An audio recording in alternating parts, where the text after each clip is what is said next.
nderuar zonja dhe zotrinj, mirë mbrëma. Këtë javë ka ndodhur ajo që ndoshta jo vetëm ne media dhe ju në shtëpi tuaj, por dhe ekspertët e ekonomisë e kanë ndruar prej kohësh. Ekonomia të zër debatin në vend, jo vetëm politika. Në fakt, politika harton plane, platforma, nesër është një kongres i rëndësishëm për Partinë Socialiste. Debati për propozimet në këtë kongres, për platformën ekonomike, modelin e ekonomisë, sistemin fiskal, kanë filluar tashmë. Dhe në panelin e nderuar që pas pak do t'ua prezantoj, do të flasim pikërisht për propozimet që ka bërë Partia Socialiste dhe cili është modeli më i mirë, apo më saktë më i mirë për Shqipërinë, më i aplikueshëm për Shqipërinë. Të taksohen më shumë të pasurit, më pak të varfrit, sepse në fundit na vjen keq kur dëgjojmë që shqiptar, siç ka ndodhur edhe sot, 2 shqiptar kanë humbur jetën në Gjenova sepse kanë ikur nga kjo Shqipëri në kërkesën me dëshirën për një jetë më të mirë. Ndjekim materialin dhe rikthehemi pas pak.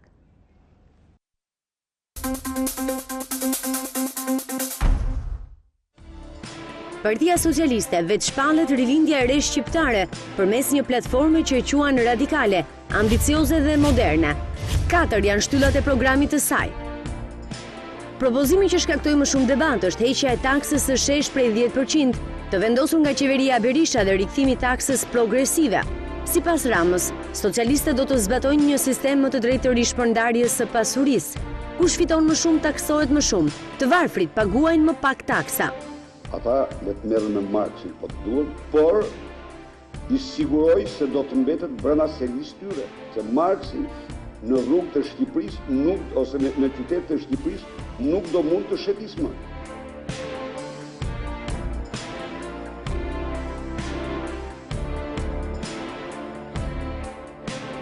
Po kaq radikal duket angazhimi i Partisë Socialiste për të rishikuar të gjitha kontratat e partneritetit publik-privat dhe anullimin e të gjitha atyre marrëveshjeve që shkelin ligjin në dëm të interesit të shqiptarëve. Programi parashikon gjithashtu hapjen e 300.000 vendeve të reja të punës, por mbetet për tu parë mënyra se si do të hapen këto vende të reja pune. Çfarë e detyroi Partinë Socialiste dhe Edi Ramën të publikojnë platformën e qeverisjes 2 vjet përpara zgjedhjeve, kur në zgjedhjet parlamentare të vitit 2009 programi nuk u bë publik nga frika se mos kopjohej.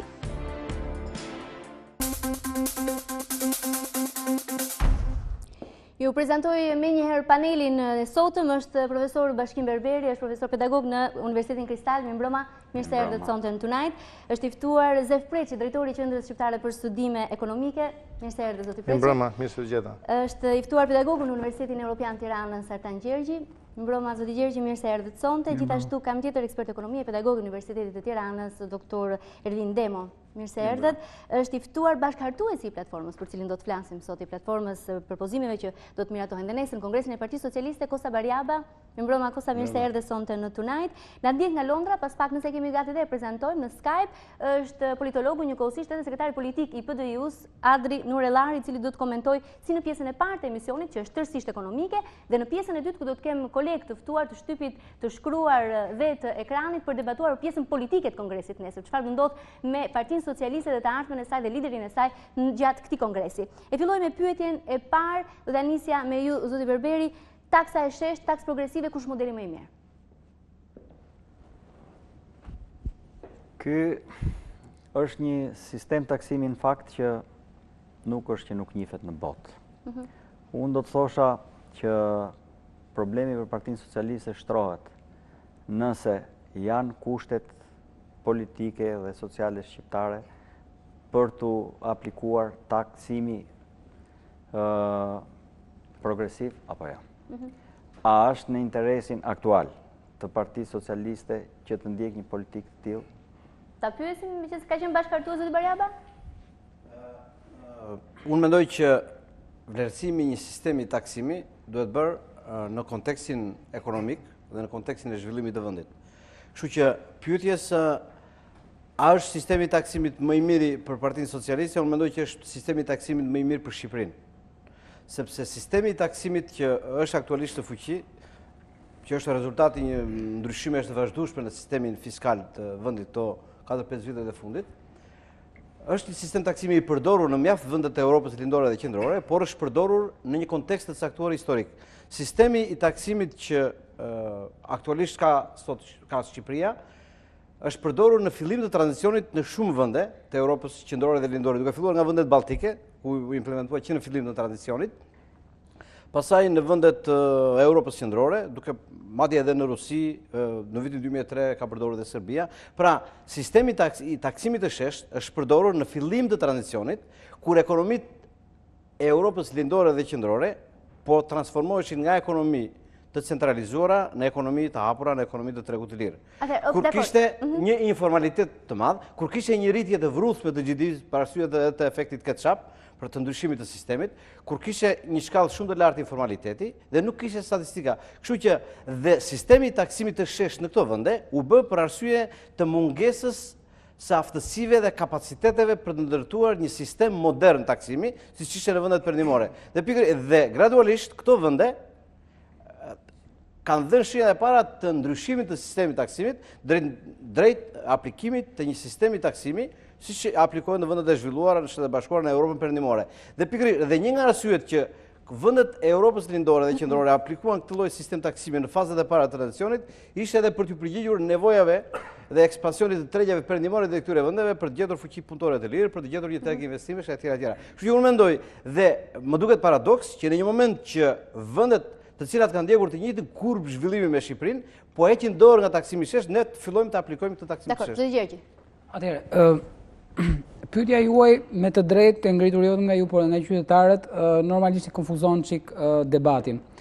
Përpara se të kalojmë tek dhënia një përgjigje më të drejtë që të na deshifrojë dhe publiku, duhet të sqarojmë dy sisteme të tatimit. Pra nuk mund të themi cili është i drejtë apo jo, pa e ditur se për çfarë po flasim fjalë. Për çfarë po flasim? Shumë shkurt. Atëherë, tatimi proporcional është një tatim që ka për bazë dhe ka për qëllim jo, proporcional i sheshti, ka për qëllim eficiencën. Pra, synon një sistem tatimor që mbledh sa më shumë të ardhur buxhetin e shtetit me kosto sa më të vogël për shtresat e caktuar shoqërisë. E thënë ndryshe, synon akumulimin e kapitalit në një shoqëri të caktuar, në një ekonomi të caktuar, pra në një farmase shtresizimin e shoqërisë në kapitalistë dhe të tjerë, pra dhe pjesa tjetër e popullit shtresat të caktuara. Në një kohë që sistemi tatimor progresiv është një sistem krejtësisht social që përpara se të jap rëndësi eficiencës, jep rëndësi drejtësisë sociale, pra një lloj rishpërndarje shoqërisë, pra më të drejtë në të ardhurat më të drejtë në shoqëri. Këto janë dy lloj qasjesh. Kështu që të kthehemi sot të këtë debat dhe themi nëse është e drejtë kemi tatim të sheshtë apo është e drejtë të kemi tatim progresiv, kjo është çështje e qasjes dhe pikpamjes që ka forca politike në pushtet. Në momentin që ne flasim, partia në pushtet, qeveria në pushtet, është qeveri e djathtë dhe ishte krejtësisht koherente në lidhje me politika që ndoqi. Në anën tjetër, qeveria ose forca politike që synon ose lançon këtë lloj teorie për të kthyer edhe një herë sistemin progresiv është një parti e majt dhe normalisht ka një qasje të majt. Tash për të kthyer përgjigjes suaj, a është e drejtë dhe a i duhet Shqipërisë sot? Unë gjykoj personalisht që të rikthehemi mbrapa në kohë në mënyrë drastike nga një reformë shumë e fortë që ne bëm në lidhje me taksën e sheshtë, të kthehemi pas 8 vjetësh në totalisht në krah të kundërt, i bie që ne shpenzojmë goxha, pra kemi kosto të jashtëzakonshme. Unë gjykoj, ky është mendimi personal, që përpara se Partia Socialiste të synojë të konvertojë totalisht sistemin dhe herë mbrapsht, pra me 180 gradë, të tentoj të identifikoj ato fusha të caktuara, ku realisht sistemi është regresiv. Ne kemi ende brenda sistemit ton, kemi disa sisteme që janë më in extremis kundër kësaj shtresëzimi shoqërisë. Kështu hajde identifikojmë ato shtresa, ato pika të sistemit ton tatimor që në vend që të paktën të jetë proporcionale, në kushtet më të mira të jetë proporcionale dhe mos jenë ekstremisht në të kundër, hajde t'i përmirësojmë, dhe pastaj ndoshta në një fazë më të dytë mund të mendohet pse jo të kalohet dhe drejt sistemit, sepse në fundit një forcë politike që synon të vinë pushtet mund ta bëjmë. Ka drejtë në vetë propozoj se në fundit po shkon të votohet, kështu që nuk mund t'ja mohojmë. Unë personalisht e shoh me dy faza si më të drejtë një kalim të tillë. Pra njëherë të eliminohen pozicionet ose porcionet e sistemit tatimor që janë regresive, pra që janë më ekstreme se sa proporcionale, se sa taksa e sheshtë, dhe pastaj mbasi të zbutet kjo, pra kemi një kalim më të butë, them unë, se mund të kalohet në një politikë progresive. Personalisht do doja ta shikoja një këndvështrim tjetër. Çfarë funksioni kryen sistemi i taksave? Sistemi i taksave mbledh të ardhurat për buxhetin, sistemi i taksave kryen një shpërndarje nga një deg apo një sektorin tjetrin, sistemi i taksave kryen mundësi për të mbivlerësuar apo nënvlerësuar apo mbiçmuar apo nënçmuar akcizat për shembull të tjerë, si dhe në disa vende kanë konsideruar dhe mjet përfaqësimi, teoria e 4 R-ve, shpjegohet në financat publike. Në kushtet e vendit tonë për debatin që bëjmë, ndoshta nuk ja vlen të futemi në aspektin teknik të problemit, Por rëndësika të teksohet që sistemi është duke e provu vetën kështu siç është.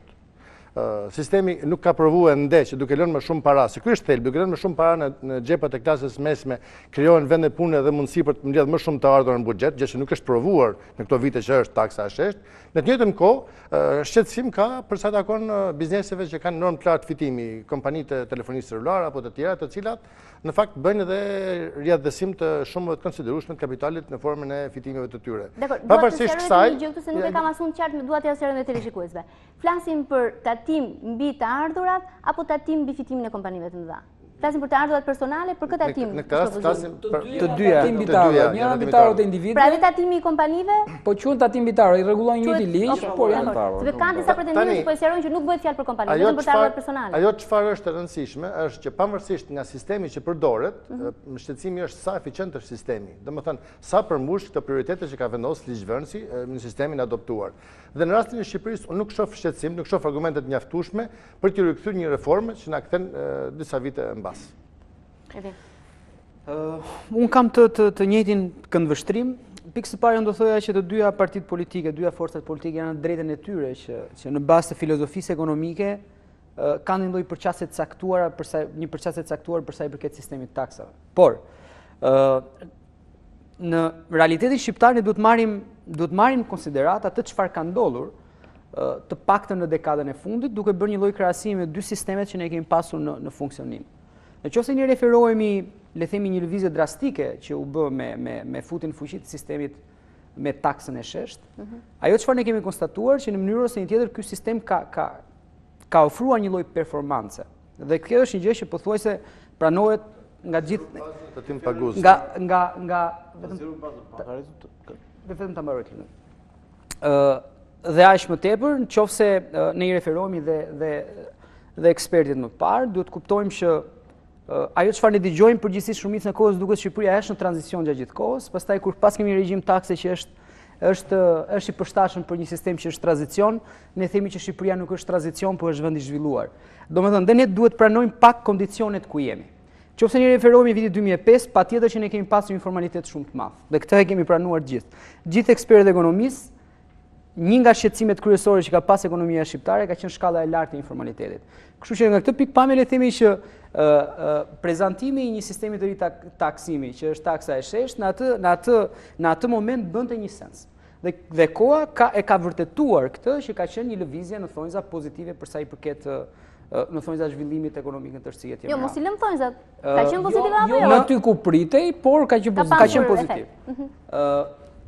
Gjithsesi, edhe nëse i referohemi vendeve të Europës lindore, ajo çfarë ne kemi konstatuar është që regjimi i taksës së sheshtë përgjithsisht krijon një lloj incentivi qoftë për investimet e huaja, qoftë për rritjen e punësimit, dhe ka uljen e kostos administrative që bizneset kanë në sistemin e përgatitjes së pagimit taksave të mëdha. Domethënë, eficienca e vetë sistemit është relativisht më e lartë. Kuptohet, këto janë relative, duhet marrë vend pas vendi dhe sipas situatave të caktuara, sepse është e vërtetë që vendet më të zhvilluara, Britania e Madhe, Amerika, Gjermania e tjera, ka një sistem të taksimit progresiv. Dhe këtë ne pra nuk kanë taksën se nuk na ndjekin teleshikues, kanë përshtypjen. Kur i themi taksë progresive, nuk kanë sistemin tonë taksën e sheshtë. Kemi disa tabela që na ndihmojnë, po, që ta kuptojnë edhe teleshikuesit. Pra vendet zhvilluara si Amerika, Gjermania, Franca, Italia, Greqia. Por ka dhe shumë vende të cilat janë në zhvillim si Shqipëria, të cilët kanë taksën e sheshtë. Nëse kalojmë te slajdi tjetër për shembull, atëherë taksa e sheshtë është e thjeshtë, besoj se të gjithë e kemi, edhe publiku tashmë ka të qartë që nuk ka diferenci midis individit dhe bizneseve për sa i përket taksimit. Në përqindje bëhet fjalë gjithmonë. Nëse ne i referohemi edhe patjetër. Nëse ne i referohemi, dhe ky është i gjithë debati që bëhet, argumentat pro dhe argumentat kundër që ekzistojnë për këto sisteme, nëse i referohemi taksës së sheshtë, nëse kalojmë në slajdin tjetër, ne mund të konstatojmë për shembull që patjetër argumentat ekzistojnë për të dy sistemet.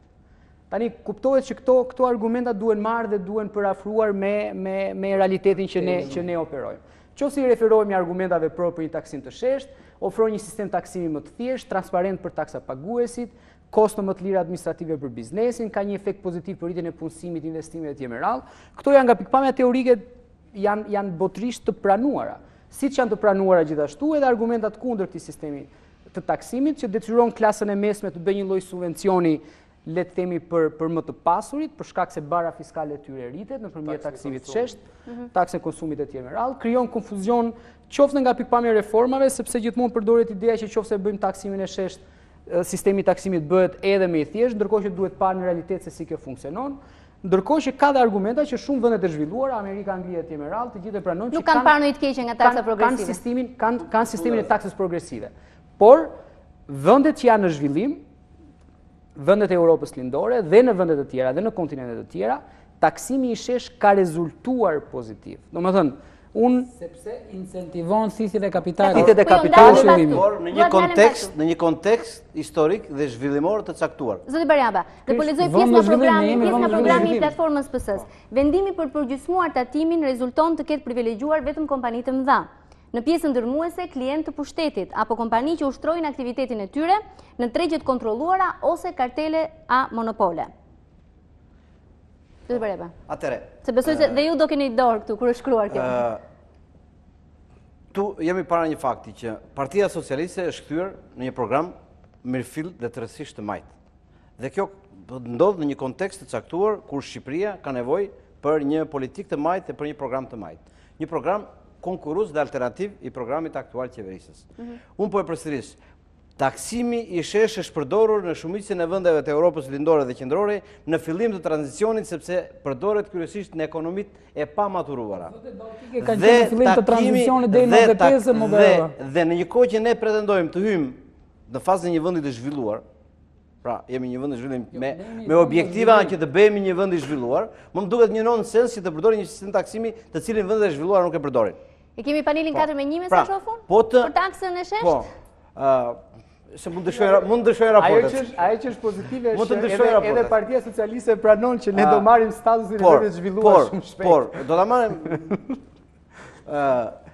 Jo, këtë e duam gjithë besoj, vetëm Partia Socialiste. Por, do të kemi parasysh në vizionin e Partisë Socialiste, politikat fiskale dhe përgjithësisht sistemi i taksimit, përveç funksioneve të sistemit që përmendi zoti Preçi, ka disa parime më të përgjithshme politike dhe sociale, që janë një sistem taksimi që favorizon punën në raport me fitimin, një sistem taksimi që favorizon shumicën në raport me pakicën, një sistem taksimi që kushëzon dhe mbështet ruajtjen dhe konsolidimin e vlerave të shoqërisë, një sistem taksimi që rrit në fund të fundit të ardhurat. Dhe sistemi aktual i taksimit, nuk besoj se kemi argumentat mjaftueshme që të mbështesim idenë që ka rritur të ardhurat e grumbulluara. Të njëjta qasje janë edhe për sistemin e shesht proporcional.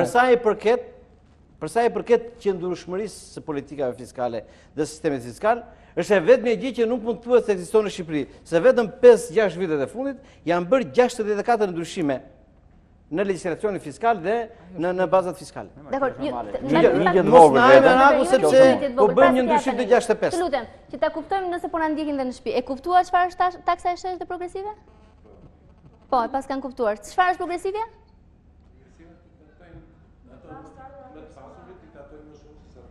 Ja, shikon që nuk e kanë kuptuar pra. Ka një element të taksa progresive. Domethënë taksa progresive është këtë do të kuptoj se i kemi slajdin tjetër, ne shikojmë edhe slajdin, aty është marrë një rast. Si u shpjegoni ju studentëve në pra auditore? Nëse ne marrim si shembull atë, taksa progresive është që ndan në fashat nivelin e të ardhurave. Nëse i referojmë atij shembulli, nëse ne kemi që ose në thojza vendoset që në fasha është pak e vështirë për ta kuptuar.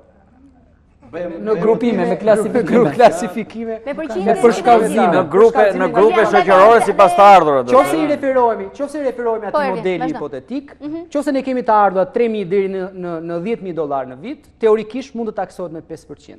Nëse të ardhurat janë nga $10.000 deri në $50.000, teorikisht do taksohet në 10%, dhe nëse kemi $50.000 deri në $100.000 do taksohet në 20%.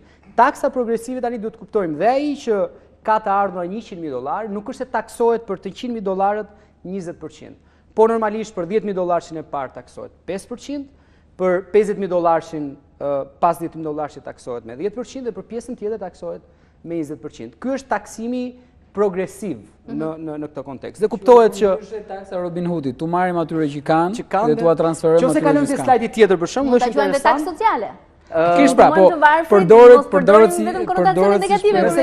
Nëse kalojmë te slajdi tjetër, që ose shkojmë disa nga argumentat pro dhe kundër taksës progresive, kuptohet që nga argumentat pro ne kemi... Mos e ktheni një slajdin mbrapsht, po? Qësirimi argumentave pro, kuptohet që është një taks më e drejtë, pasi ata cilët marrin më shumë përfitime nga sistemi ekonomik duhet të kontribuojnë më shumë në thonjza në sistemin e taksave. Kjo është një gjë e pranuar, ndërkohë që si referohemi argumentave...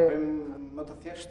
Thjeshtësohet. Ta thjeshtësojnë, taksa e shesh do të thotë që Kryeministri i Shqipërisë sot me këtë sistem taksimi tatohet më pak se sa tatohej më përpara me sistemin progresiv të taksimit. Dhe pastrusja e kryeministrisë tatohet më shumë se sa më parë. Tani shqiptarët do të vendosin. Këto janë qëndrime politike, pastaj që ne këtu... Unë po marr një... Ta mbajmë nivel teknik. Nuk po të them, atëherë po ta them ndryshe. Se sa taks pagon kryeministri, sa pagon pastruesi, se nuk... Po modela shesh do të thotë. Nuk dëgjojmë. Taksa e shesh do të thotë që si pronari i një kompanie, ashtu edhe roja i kompanisë, ose sekretarja i pronarit, të paguajnë të njëjtën përqindje takse. Ndërsa tatimi progresiv relative. Pra, 10% i 2 milionësh nuk është një lloj si 10% i 200.000. Me taksimin e shesh, pronari paguan më pak. Pra, rëndohet më pak. Pra, bara fiskale mbi pronarin është më e vogël në krahasim me bara fiskale mbi punonjësit e thjeshtë. Nëse kemi sistemin aktual në Shqipëri që është regresiv, po, sepse ke një tavan. Po ne çfarë gjykojmë? Jam dakord pra. Po ne çfarë gjykojmë tani? Gjykojmë teorinë apo gjykojmë jo taksa shesh në Parim, jo taksa shesh në Parim. Po gjykojmë taksimin në Shqipëri më paga, të lutem, ti po flet vetëm për tatimin të ardhur personale. Dhe tatimi të ardhur personale ka një limit. Që të thotë, ne tatojmë në të njëjtën përqindje, po ama taksa progresive, pra m'falni, taksa e shesht ose taksa në përqindje proporcionale nuk krijon atë që thotë zoti Kosta, sepse thash edhe një herë, ta shpreh më thjesht, 10% i tatohet rroga tatimit të personale. 10% i tatohet atij që ka 2 milion, pa ama 10% e 2 milionësh janë 200.000 lekë i shkojnë taks administratës tatimore, në kohë që atij që ka rrogën 200.000 i mbajnë 20.000 lekë. Kështu që është proporcionale në varësi të ardhurave. Kush do të më shumë? Një sekond. Kthehemi tek sistemi i pagave në Shqipëri, këtu jam dakord, kemi sistem regresiv. Realisht sa më shumë do të rritet niveli i tarë, ka një tavan mbi cilin aplikohet. Kjo po, dhe unë këtu thash në fillim të debatit, që Partia Socialiste duhet të mendoj që në këtë sistem aktual që ne kemi, të identifikoj kush janë ato mini sektorë të vegjël që kanë një sistem tatimor shumë agresiv. Pra në që nuk e kanë të thjesht pastër proporcional, po e kanë regresiv, është krejt e kundërta. Këtu po, hajde ta përmirësojmë që realisht jetë pak më të kalojmë në një shkallë më të butë progresivitetit, më pas proporcionalitetit dhe më pas të mendohet kalohet ndoshta pse jo, edhe një sistem tjetër, aty është debat tjetër pastaj. Duke mos qenë në priori në rrytjen e sistemit, por në modifikimin e tij, unë zgjaj me vend të theksoj që shqetësimi publik në Shqipëri është shtimi i numrit të varfërve, njerëz që kanë nevojë për mbështetje nga shteti. Në të njëjtën kohë, propozimin që bëhet në draft programin e Partisë Socialiste, thuhet që do të ndryshojë sistemi, çka nënkupton që shteti do të ketë më shumë mjete monetare në durët e vete për të përgjigjur këtyre stresave. Njëra anë. Ana tjetër është që synohet që pjesa që ka përfituar më shumë gjatë këtyre viteve apo pjesa më e pasur e vendit të kontribuojë më shumë në të ardhurat publike. Gjë që ha dyshim përsëri, ha diskutim. Unë personalisht nuk jam kundër rishikimit të sistemit për bizneset që kanë normë të lartë fitimi. Nga ana tjetër, duhet kuptojmë që në kushtet që ka Shqipëria sot, përpara se të futesh në reforma kaq të thella, ka elemente të tjera që lidhen më shumë me zhvillimin se sa me rolin social të shtetit. Dhe kështu siç është shteti ynë, është mjaft social edhe i destinon një pjesë të konsiderueshme të ardhurat veta të buxhetit në shërbime sociale. Dakor. Kam zotin Nurellari në këtë moment nga Londra, mi mbrëma Adri. Po e ndjek debatin, nëse keni ndërhyrje për këtë pjesë të bisedës si po flasim për taksën dhe më pas do të kemi... Më dëgjon? Nuk po e ndjekim për momentin, nësa duke nuk i kemi... Zëri Berberi, kishit ju fjalën më pak më herë. Unë do të thosha dy gjëra.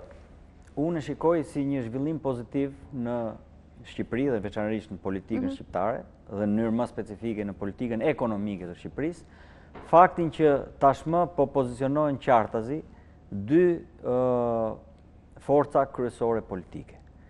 Njëra po pozicionohet realisht djathtas dhe tjetra po pozicionohet realisht majtas. Sepse deri më sot, njëra është quajtur e djathtë dhe tjetra është quajtur e majt, por shpesh herë njëra është ulur me veprimet e veta në karriget e së majtës dhe tjetra ka ndjekur një pozicion tjetër. Tani s'mund të akuzojmë për këtë mësëm, se u bërë e majtë. Për mua është, për mua është pozitive që tashmë, mendimi im është gjithmonë, që tashmë gjithë se cili zë të paktën me ato që shprehen, pavarësisht se sa do të realizohen të gjithuan, zë vendin që i takon. Kjo është shumë pozitive dhe tashi kemi një konkurrencë të pastër midis dy, si thua, dy ideologjive apo dy rrugëve të ndryshme për zhvillimin e një vendi. Tjetër, edhe nga që doli nga gjithë diskutimet këtu në këtë panel, unë i kthejmë dhe njëherë asajt parës, të më thënë, duke më ndihmuar në qik edhe me atë shpjegimin që më dha zoti Kosta. Problemi mbetet që a është koha, në qoftë se është koha, atëherë i mbetet Partia Socialiste të argumentoj, një qik më qartë si mendoj unë, që pikërisht tashti është koha që duhet bërë ky ndryshim. E sqaroi kam përshtypjen zoti Baraba, megjithatë. Po e sqaroi, por unë mendoj që nuk është një sqarim i plot për të përcaktuar pse është kjo koha tashti. Çfarë lloj treguesi ka ndodhur që është kjo koha për të bërë ndryshim? Nëse është apo jo koha, dhe nëse është apo jo ky sistemi më i preferuar nga shqiptarët, këtë nuk e gjykojnë dot ne. Këtë do ta gjykojnë votuesit kur të votojnë të dy programet. Dhe ajo që është pozitive, po votuesit duhen ndihmuar me argumente. Ajo që është pozitive është që më në fund ne kemi një konturim të qartë të politikave të majta dhe të politikave të djathta në këtë vend. Po, dakor, kjo është pozitive. Të cilat për 20 vjet nuk dalloheshin për arsye të ndryshme, qoftë për arsye të reformave standarde që ishin të detyruar të zbatonin qeverit për arsye të recetave të FMN-s dhe Bankës Botërore, qoftë për arsye të një ekstravagancë të tepruar politike të lidershipeve të partive, qoftë për arsye të tjera. Po edhe shtresat ishin pa përcaktuar akoma, kishte shumë faktorë. Qoftë për arsye dhe të komplekseve që kishte Partia Socialiste si një parti me një të kaluar etj. Etj. Kështu që më në fund Partia Socialiste ka kurajon, guximin, potencialet dhe besimin dhe kapacitetet për të implementuar, për të dizenjuar, pra për të projektuar një program të rësisht të majtë dhe për të gjetur burimet e nevojshme dhe kapacitetet e nevojshme për të zbatuar këtë program nesër kur të votohet nga elektorati. Pra, dhe ne e themi hapur që ky është një program për shumicën e shqiptarëve. Në program thuhet që është një program që i shërben 95%, pra favorizon 95% të popullsisë së Shqipërisë, pa dëmtuar ose pa goditur 5% tjetër. Pra, nuk është se Partia Socialiste kërkon të bëj politika anti-biznes, të armiqësoj klimën e biznesit e tjera. Por Partia Socialiste kërkon që ata që fitojnë më shumë të paguajnë më shumë. Pra, sepse sot dallimi midis të majtës dhe të djathtës nuk është më për çështjen e transformimit të shoqërisë, do ta bëjmë me revolucion apo me evolucion, ose përqendrimi ndaj pronës private është e shenjtë apo është e mallkuar. Sot politikat e majtës dhe të djathta dallohen nga dy aspekte themelore, nga politikat fiskale dhe nga politikat sociale. Dhe këto janë themele. Dhe tani në politikat, më lër ta mbaroj shumë shkurt, në politikat fiskale tani varet nëse ne do të preferojmë të taksojmë konsumin apo prodhimin. Dhe konsumi është një drejtë, është një drejtë natyrore. Dhe në raport me taksimin e konsumit, Partia Socialiste mendon që është më e drejtë dhe është në të mirën e shumicës së shqiptarëve që të tatohet prodhimi. Po. Dakor. Më duhet shkojmë në bllokun e parë publicitar dhe do të rikthehemi një herë me pyetjen cili nga këto dy sisteme sjell më shumë të ardhura për shtetin fundit, sepse aty ka përshtypjen që e gjithë historia përfundon kush do mbledh më shumë të ardhura. Pas publicitetit do t'ja observojmë edhe këtë. Mos u largoni.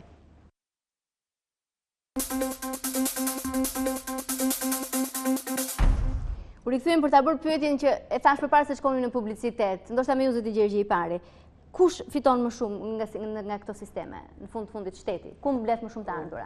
Me taksën e shesh apo progresive? Ashtu siç thash edhe në fillim, sistemet janë në varësi të qasjes që ka forca politike. Disa argument ose akademikët që mendojnë janë pro qasjeve të tilla.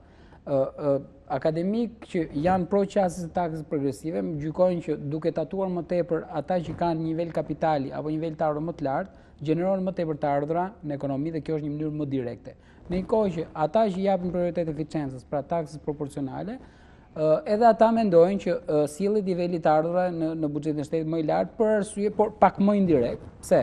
Duke ulur barrën fiskale, kjo sjell më tepër kapital të akumuluar tek biznesi. Biznesi zgjeron kapacitetin, rrit prodhimin, hap më tepër vende pune, më tepër të ardhura në shtëpitë familjare të qytetarëve. Atëherë, nëse diskutohet, modeli mund të jetë shumë i mirë, po ai kemi aplikuar dot. Nëse flasim në teori, unë po flas teori. Nëse doni të kthehemi në Shqipëri, atëherë i kthem në Shqipërisë. Po them në parim dhe taksa e shesht, akademikët apo politikanët që mbrojnë taksën e shesht, të argumentojnë që sille më tepër tarën buxhetit, sepse thash zgjerohet baza. Duke ulur barrën tatimore, biznesi nuk ka leverdi të bëj informalitet dhe shtrëpran. Nëse deri ndje kishim 100 tati pagues, nëse ul barrën tatimore do kesh 1000 nëse pas nesër. Një sekond, do i kthehem te Shqipërisë. Të lutem, do i kthehem te Shqipërisë. Për të kthyer te Shqipëria, çfarë ndodhi që nuk funksionoi ashtu siç pritej? Ka realisht po çoj statistikat, normalisht taksa është edhe pse taksa për biznesin, taksa për tarë u ullën disa herë, gati 100%, qofte biznesin nga 20% u ullën në 10%, e tatimi të ardhura nga 15% u ullën në 10% e tjetër, pra nga e progresiv u kaluar në të shesht, na rezulton që nuk pritshmërit ndoshta të administratës fiskale të qeverisë aktuale, kur bëhen ato studime politika fiskale, ishin ndoshta për mendimin tim më optimiste se sa duhej që në fillim. Pra du të kishin qenë pak më me kom tokë që në fillim përpara se të fillonte implementimi i një politike tillë. Kjo është e para. E dyta, një ndër arsyet kryesore se pse u pengua suksesi i taksës shesh është ndodhja e krizës. Ne fiks dava një vit ose 6 muaj mbasi kishim filluar të implementonim taksën e shesht, ekonomia shqiptare filloi të ndjej efektet anësore të krizës ndërkombëtare. Biznesi psoi rrudhje të aktivitetit të tij, rënje, pra mungesë likuiditeti e tjetër, dhe këto në mënyrë apo një tjetër rrudhën aktivitetin e biznesit, çka do thotë më pak të ardhur në buxhetin e shtetit. Kështu që është pak situatë komplekse, nuk mund të thuar që dështoj apo nuk dështoj, duhet parë i do dhënë. Prandaj ky është një argument personalisht pse i duhet dhënë pak më tepër kohë bashkoj me zotin Bashkim, që i duhet dhënë pak më tepër kohë kësaj lloj reforme, që realisht ishte shumë e fortë, por ishte shumë pozitive në kushte një ekonomie në zhvillim. Shqipëria është një ekonomi në zhvillim, ne nuk kemi vend i zhvilluar. Pra, gjitha karakteristika e taksave të sheshta, gjitha atyre vendeve që përmendi zoti Beraba, kanë qenë vende në zhvillim. Vendet balltike kanë qenë vende në zhvillim deri në 97-ën, 98-ën, pastaj u bën vende të zhvilluara. Dhe atëherë aplikuan. Ne nuk kemi, ne kemi kaluar në 92 vendet balltike, jo në 97. Po mirë, kanë qenë vende në zhvillim, po them deri në 97-ën. Kanë aplikuar ditën e parë të tranzicionit drejt ekonomisë së tregut. Dhe jo pas 2 dekada pas tranzicionit. E kanë aplikuar në sapo nisën hapjen drejt ekonomisë të tregut si një vend në zhvillim dhe jo në përfundim të procesit. Ne pra e fillojmë të aplikojmë 15 vjet pas tranzicionit. Po sepse ne e patëm tranzicionin më të gjatë, Beraba. Ne kemi kaluar në stadion e vendit në zhvillim. Ne jemi vendi me ritmet më të larta të zhvillimit, pra atë nuk ka. Duhet jemi robër të fiksioneve teorike, qoftë majta, qoftë të djathta, për të përgjigjur pyetjes tuaja se cili sistem mbledh më shumë të ardhurën në buxhet.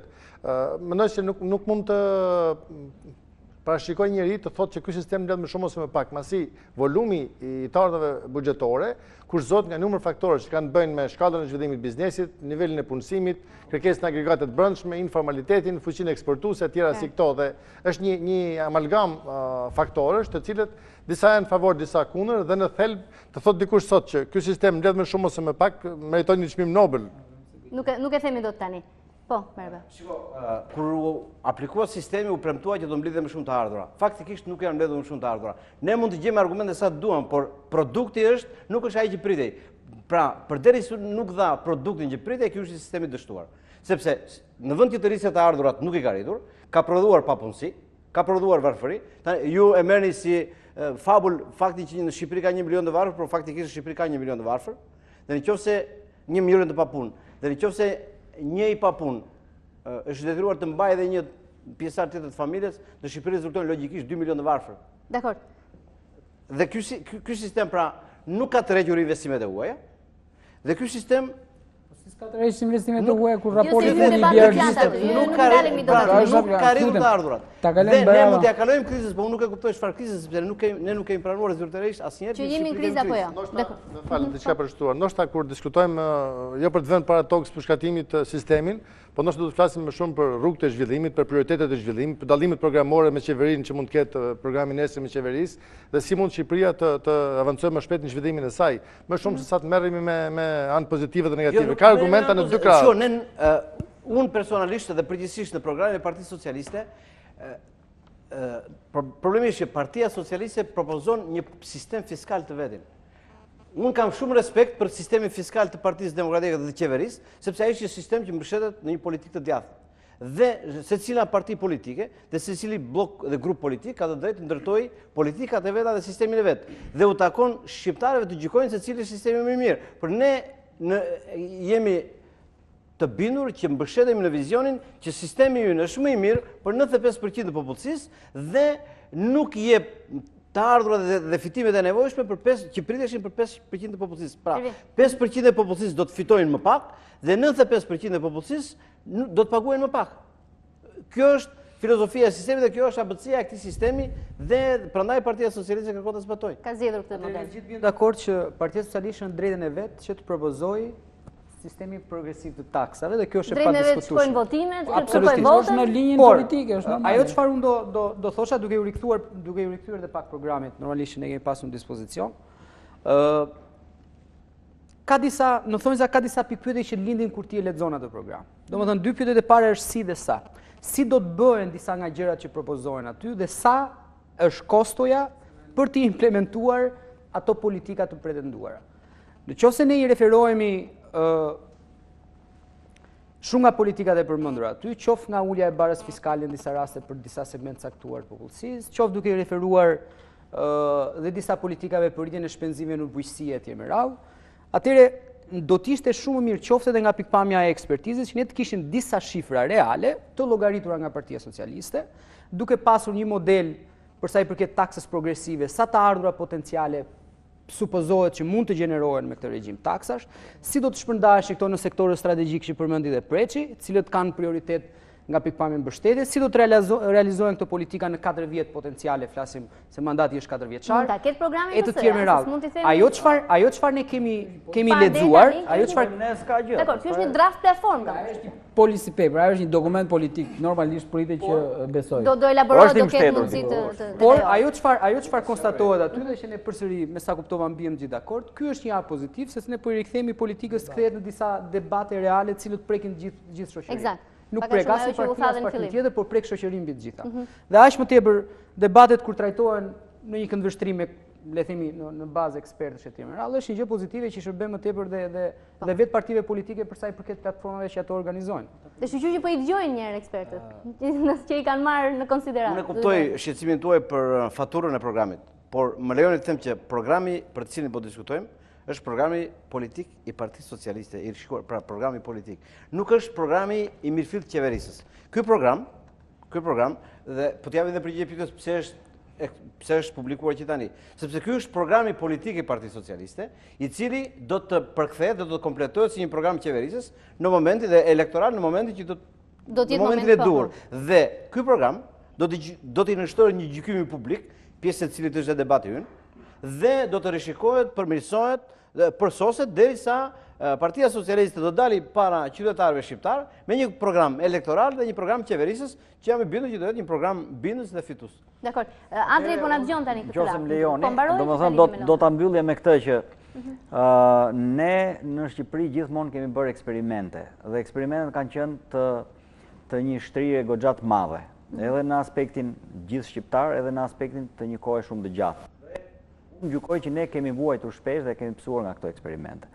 Për të mos bërë eksperimente pa një provë paraprake në një laborator, si do të thoshim ne, unë mendoj që përsëri do të them atë që i mbetet detyrë Partisë Socialiste, unë besoj që se unë njoh një pjesë të mirë të ekspertëve që janë aty dhe janë vërtet ekspertë mirë të provuar edhe teorikisht dhe praktikisht, por i mbetet detyrë që të dalë përpara gjithë shqiptarëve, jo t'ja lëm asaj që thot zoti Kosta që shqiptarët do e votojnë. Shqiptarët nuk mund të votojnë me ndërgjegje, në qoftë se ata nuk shohin gjërat të shkruara realisht. Një dhe një do t'i kemi pra zoti Bera, mos ngelemi. Më fal se në këtë kohë do testohet derisa të vi koha e zgjedhjeve. Unë mendoj që është detyrë e PS-së që ta bëjë këtë gjë. Dakor. Këtë koment. Duke qenë se dokumenti i paraqitur është diku midis një programi politiko-qeverisës për shkak të shifrave që ka dhe disa ideve për reforma, dhe në njëjtën kohë është një program elektoral që synon të josh elektoratin.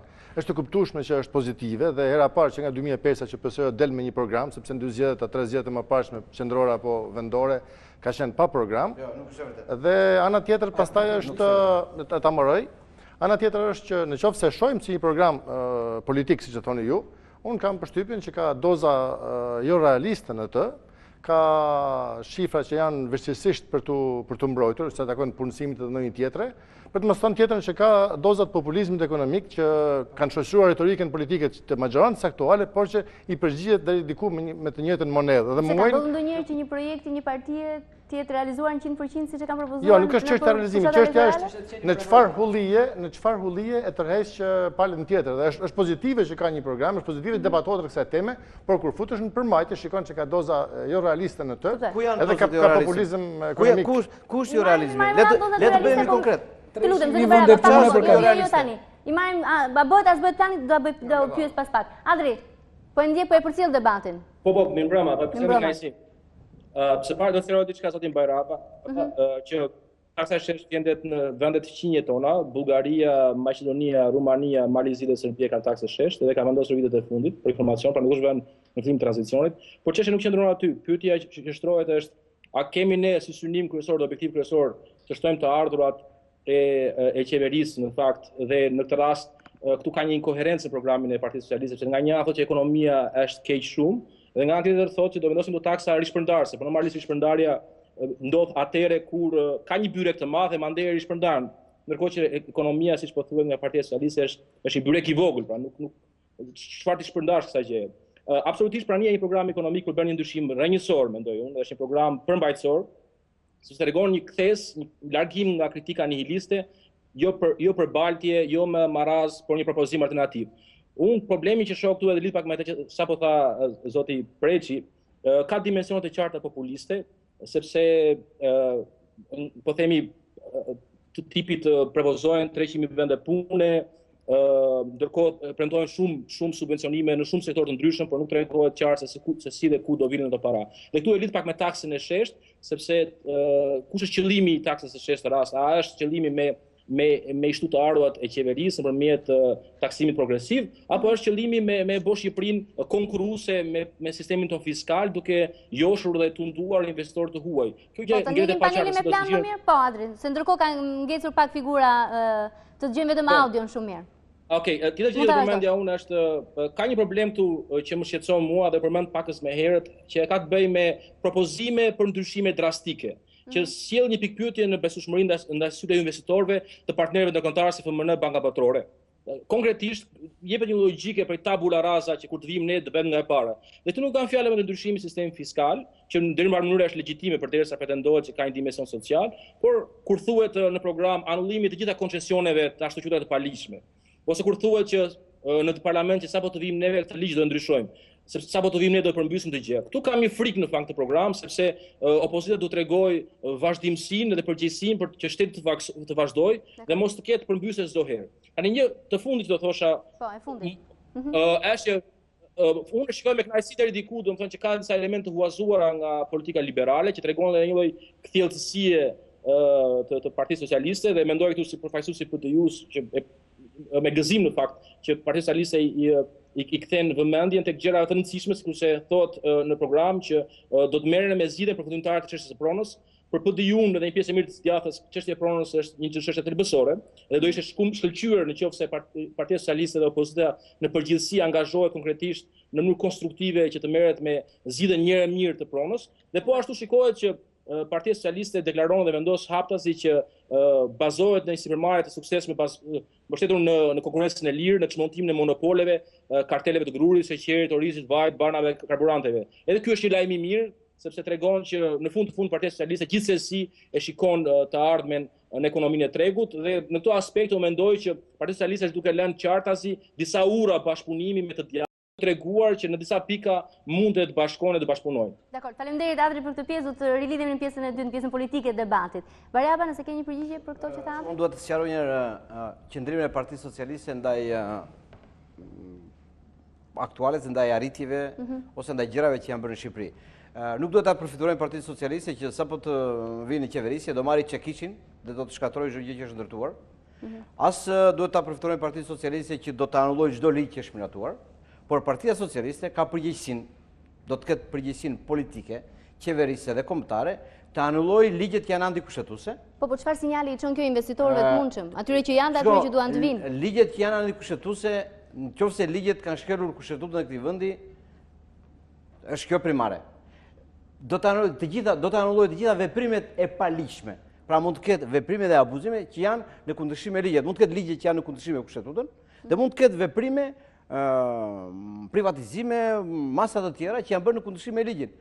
Një qeveri serioze dhe një forcë politike serioze e përgjegjshme natyrisht duhet mbajë qendrime ndaj paligjshmërisë dhe antikushtetueshmërisë në një vend.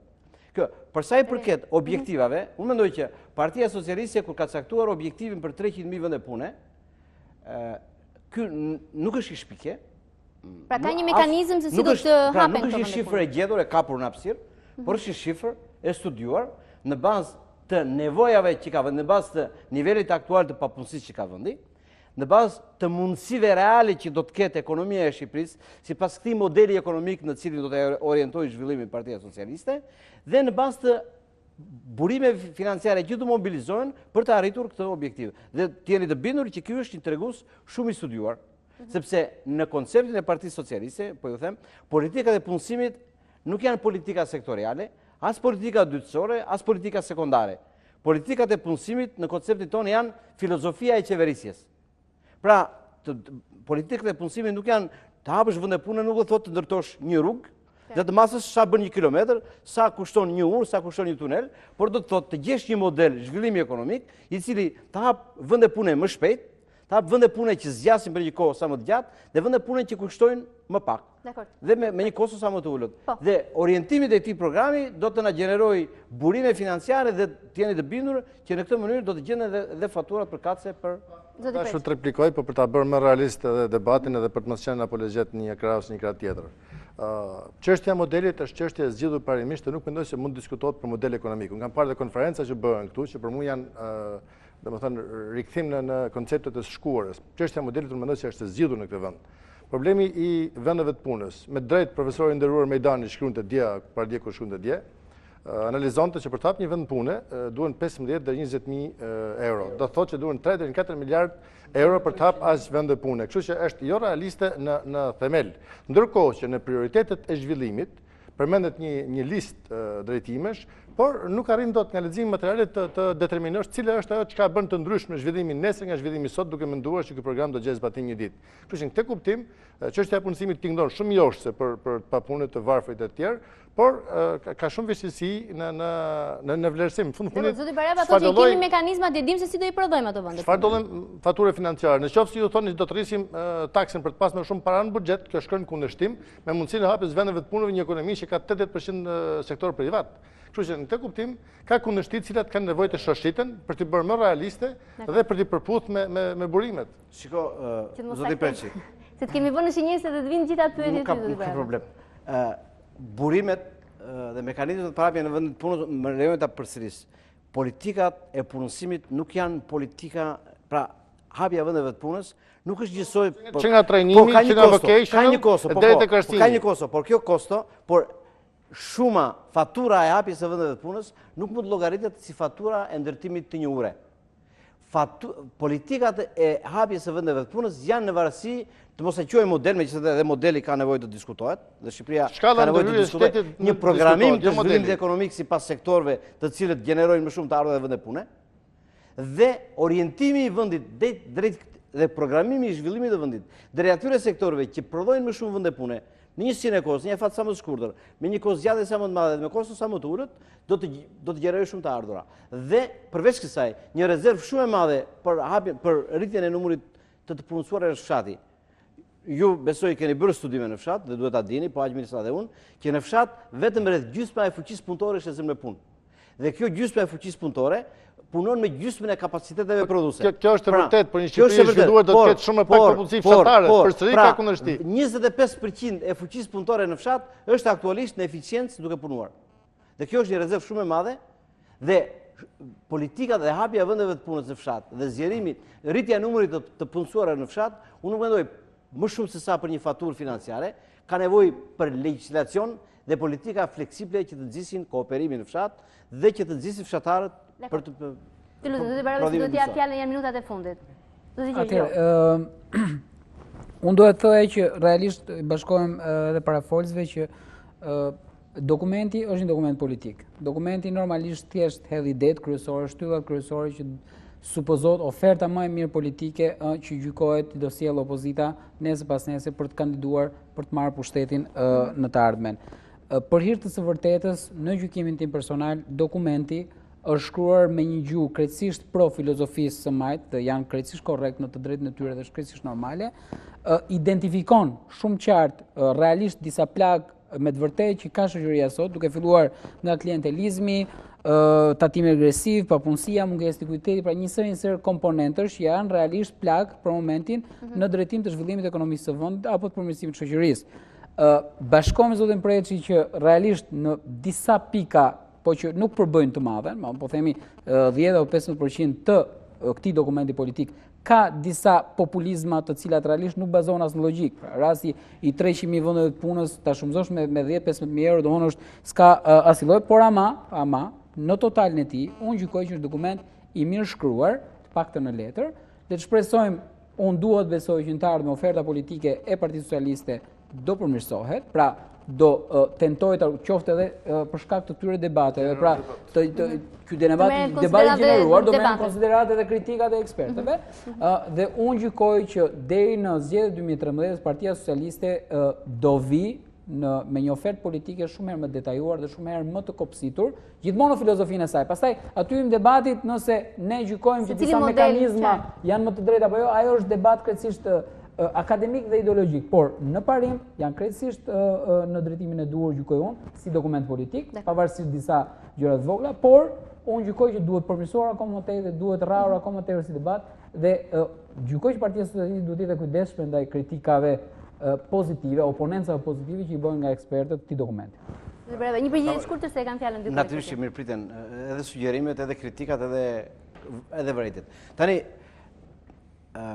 Partia Socialiste ka shpallur në programin politik objektivin e saj për hapjen e vendeve të punës. Skenarët dhe programet se si do të krijohen vendet e punës do të jenë të zbërthyera në programin e saj elektoral dhe qeverisjes. Megjithatë unë mund t'ju zbuloj një pjesë. Ndoshta nuk ju ka rënë sy, por në program thuhet që ne do të së paku 10 fishojmë financimet publike për hapjen e vendeve të punës. Me financimet publike, aktualisht në Shqipëri hapen nga 2500 deri në 3000 vende pune sot. Pra, me 10 fishimin e financimeve, ne garantojmë që me këtë kosto që ka hapja e një vendi pune në ata sektor ku hapen, pra në përmjet programeve aktuale të nxitet sponsimit, të pak do të krijohen të paktën 30.000 vende pune. Pra, 30.000 vende pune do të krijohen nëpërmjet financimeve publike për punësimin.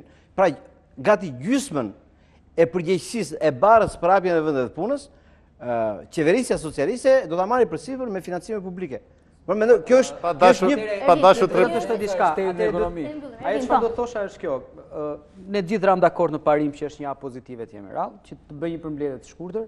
Unë prapë qëndroj idesë që ky është një program politik, por një të kohë tepër duket si një listë dëshirash, se sa gjëra të cilat janë lehtësisht objektivash. Vetëm ta mbaroj të lutem. Objektivash. Në program ka objektiva ajo dëshirash, të dyja. Dëshirë dhe objektiv? Atëre. Nuk janë dëshira, janë objektiva politik. Po marr vetëm elementin e fundit, 10 fishimin e investimeve publike.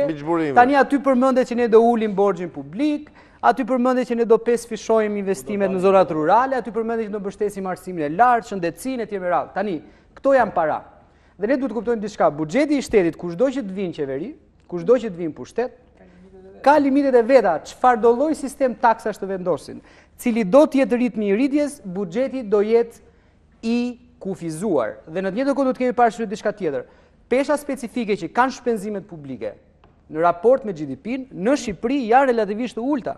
Qofse ne flasim me shifrat zyrtare, vetëm 30% është pesha e investimeve që ka buxheti i shtetit në varësi të GDP-s. Qofse fusim dhe informalitetin, është akoma dhe më i vogël. Prandaj ne nuk mund të pretendojmë me këtë program që gjithçka do ta bëjë shteti. Në Shqipëri kjo nuk funksionon. Elementi tjetër duhet pasur parasysh, për shembull aty ka element që thuhet ne garantojmë pusimin e femrave që kanë ardhur në zonat urbane nga zonat rurale etj. Tani se si do realizohet kjo, se si do imponohet biznesit të marrë, themi ne e kemi prioritare. Prioritare mund të kemi shumë, vetëm unë po mora një element për ta shpjeguar. Kjo është çështje dëshire. Kjo është çështje dëshire sepse pastaj do kemi informalitetin e punësimit të meshkujve në bizneset private. Të vi ajo ditë do t'i them po. Pa dashur të kthehemi detajeve.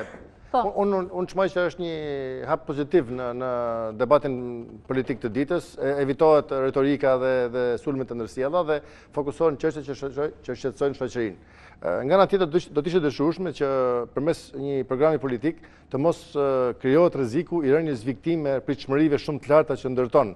Edhe kjo shndron në populiste dhe i heq dhe pjesën racionale që ka brenda. Kështu që mendoj se do të jetë objekt të debatit edhe në periudhën që vjen. Uroj dhe shpresoj që ndryshim nga kohët e mëparshme, domethënë të ketë realisht përpjekje për ta prioritizuar për vendos përparësitë në këtë program, sepse unë shoh arsimin, shoh shëndetësinë, shoh këto që janë sot për të vërtetës, edhe ka nevojë të elaborohet më tej, por gjithsesi është një hap përpara dhe duhet vlerësuar. Zoti Berberi?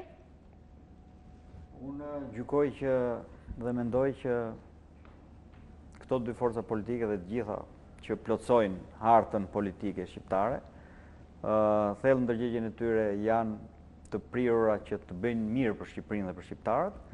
Problemi është që ato duhet të jenë më të përgjegjshme lidhur me realizimin e kësaj detyre që ata kanë. Domethënë, rolin e leadershipit ata duhet ta kryejnë në mënyrë reale, në mënyrë konkrete, në mënyrë që njerëzve të mos u angrenë mendjen për gjëra shumë të mëdha dhe të mbeten pa gjë, po njëkohësisht edhe të mos i lënë pa ëndra. Kështu që do të mbetemi edhe një herë, unë personalisht do të mbetem edhe një herë atje që... Shumë gënjej pak. Jo, unë nuk do t'ja vë emrin gënjeshtër, absolutisht, unë e thash, ato... Mos premtojnë shumë, po t'jenë më... do më thënë të jenë më konstruktiv në atë që mendojnë se do të bëjnë. Dakor, më kam shpëtuar mua nga vëmendja në 92 faqet e programit, apo nuk ka ndonjë taks për prona dhe pasuritë e palujshme? Është menduar në një taksë të tillë? Vi nga një model, kam lexuar së fundmi një material dhe prandaj u kujtova, kam përshtypjen që është një mënyrë për të incentivuar dhe për të harruar tatimin pasurinë, është harruar ato përfshihen aty, janë ato, janë harruar decentralizimi, ka plot elemente të tjera. Pra ka element që edhe një jo ekonomist si syrim e vëre. Por nuk janë prekur në gjerësinë e nevojshme, sepse në një program politik nuk mund të preket gjithçka në detaje. Okej, dakor. Falenderoj shumë panelin për debatin, zotin Bashim Berberi, Zef Preçi, Artan Gjergji, Ervin Demo dhe Baraba, faleminderit. Të kërkoj ndjes si paneli ishte në këtë disproporcion, po mendova se kishte më shumë zëra pro taksës burokrasive, që t'jem e sinqert. Megjithatë, në pjesën e dytë nderuar televizionist, do të rikthehemi më njëherë pas publicitetit, sepse kam kolegë nderuar për të folur për pjesën tjetër të kongresit. Për atë që ndoshta do të ngjallë sërish debat politike, pas pak.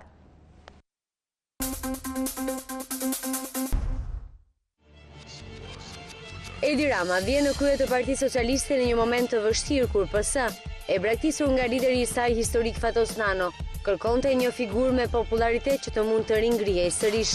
Edi Rama mbërri në Selin Roz me stilin e tij me pantallon stil brekushe, por mbi të gjitha me sloganin që ngacmoi jo pak, përtej së majtës e të djathtës. Kjo mënyrë e të bëjë politikë që ne duam të impostojmë është ndryshe. Dhe nuk bazohet tek shkëmbimet e batutave dhe të replikave në bulevardin e Tiranës. Zgjedhjet lokale të vitit 2007 ishin testi i parë për të parë se çfarë kishte ndodhur me bazën. Ato nuk reflektuan ndonjë ndryshim, por viti 2008 do të shënojë një nga ngjarjet që sot me siguri Edi Rama duhet jetë penduar. Ndryshimet kushtetuese, një dakordsi ideale e dy kundërshtarëve politik, Rama Berisha, që do të krijojë një vel dyshimi rreth kryetarit socialist për disa nga deputetët socialist. Nga ana tjetër, kodi rizgjedhor do të penalizojë socialistët, të cilët edhe pse mblodhen më shumë vota në numër në rang kombëtar, sërish formula e kodit i bën ata humbës në terren. Në media vërshojnë me njëherë kritizerët e fekonduar në minutat e fundit. Edhe ata analistë që kishin mbështetur Ramën nxorën shpatën kundër tij. Zërave mediatik ju bashkuan edhe disa elementë të partisë, disa në zë e të tjerë publikisht i kërkojnë Edi Ramës që të japë dorëheqjen. Në për tavolina gazetarësh e politikanësh qarkulluan zëra se Edi Rama shkruajti në atë kohë letrën e dorëheqjes, por se deputetë të grupit parlamentar të Partisë Socialiste nuk e lejuan atë që të largohej nga partia. Rama nuk jep dorëheqjen, qëndron në PS. Përtej së majtës dhe të djathtës, një slogan që tentonte të afronte edhe elektoratin gri, ndoshta nga ana e Ramës dhe stafit të tij, nuk rezultoi me sukses. Që nga viti 2009 e deri në zgjedhjet lokale të vitit 2011, Partia Socialiste kthehet në një parti të rrugës.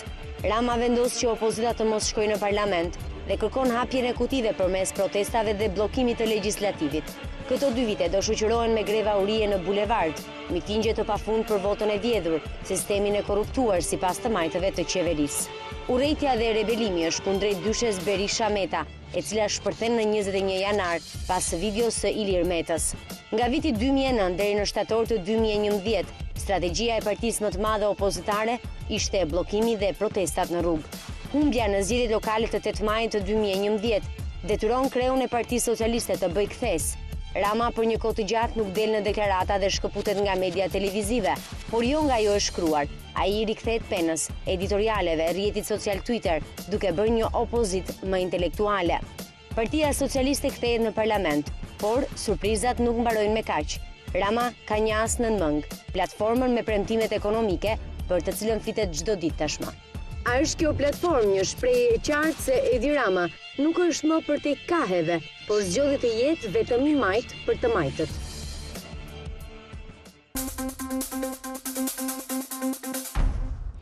Kam miq të tjerë në panel, u prezantoj pa humbur kohë. Edison Kurani është kryeredaktori Koha Jon, me mbrëma Edison, mirë se erdhe në panel. Është Anila Bansha, kryeredaktore shqiptarja.com. Anila, mirë se erdhe, urime për gazetën, di që nuk ishte sot në treg. Ishte shitur e gjitha në orët e para të mëngjesit. Është një gazetë e re, sot ka qenë numri i saj i parë. Në fakt ka një pritshmëri shumë të madhe në tregun mediatik. Ndoshta shumë kush mendon që tregu është i tengopur nga gazetat dhe televizionet, por dita e sotme e para për shqiptaria.com tregoi që këta njerëz pra e duan shtypin, e duan median e lirë. E duan shtypin, urime dhe sigurisht edhe në numrat e ardhshëm dhe jetë sa më të gjatë në treg. Kam Çim Pekën, është drejtori i emisionit Fakt në UTV, gazetar, koleg gjithashtu, faleminderit. Çimi është edhe mik i emisionit Tonight. Gjithashtu Tedi Blushi, zëvendës kryeredaktor i gazetës shqiptare, ish koleg me Bashën, po tani më duket se konkurenca. Jo, jemi koleg sërish. Dhe sigurisht koleg. Do ta nis nga pyetja e fundit që bëm në emision.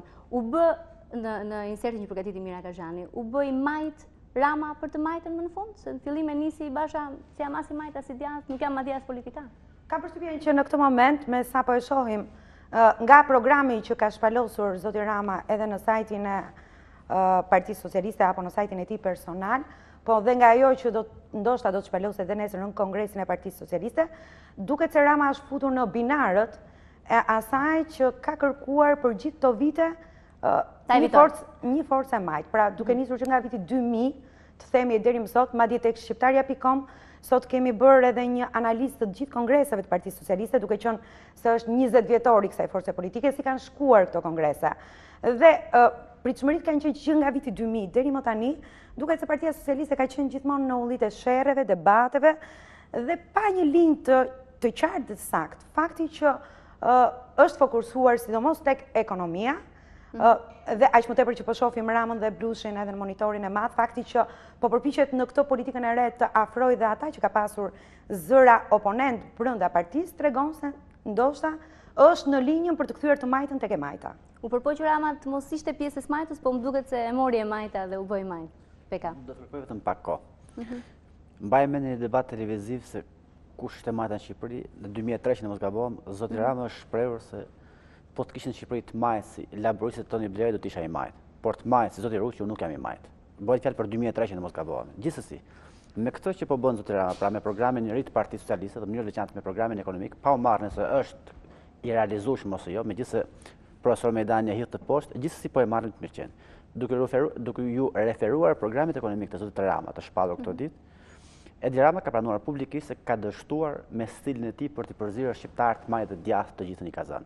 Partia Socialiste me në ndërtimin e zotit Rama nuk ka shtuar asnjë vot, krahasuar gjithmonë duke pasur parasysh në përqindje, edhe me konkurrentin kryesor, sepse edhe PD-ja për shkak të rritjes së numrit të votuesve ka shtuar vota. Por në përqindje, pavarësisht me Partia Socialiste një ndërmarrje e madhe e majt, pavarësisht me një kryetar Laraman, kuptimin e mirë të fjalës, është munduar të përziejë gjitha grupimet në një parti politike, nuk ka shtuar asnjë vot. Pra zoti Rama pranon se eksperimentet e tij për të grumbulluar me idenë as majtas, as djathtas, as mes, as lart, as poshtë, por për grumbulluar një parti sa më shumë elektorat, pa ngjyrë, ka dështuar dhe është rikthyer realisht asaj që mund të konsiderohet një parti e majtë në Shqipëri. Tedi? Pikërisht do thoja që të paktën në zgjedhjet e 2009-s u provua që formula për te së majtës dhe të djathtës paktën rezultoi i dështuar, përsa kohë Partia Socialiste nuk arriti të grumbullonte më shumë vota për te elektoratit vetë, edhe për këtë arsye besoj se është një rikthim në identitet.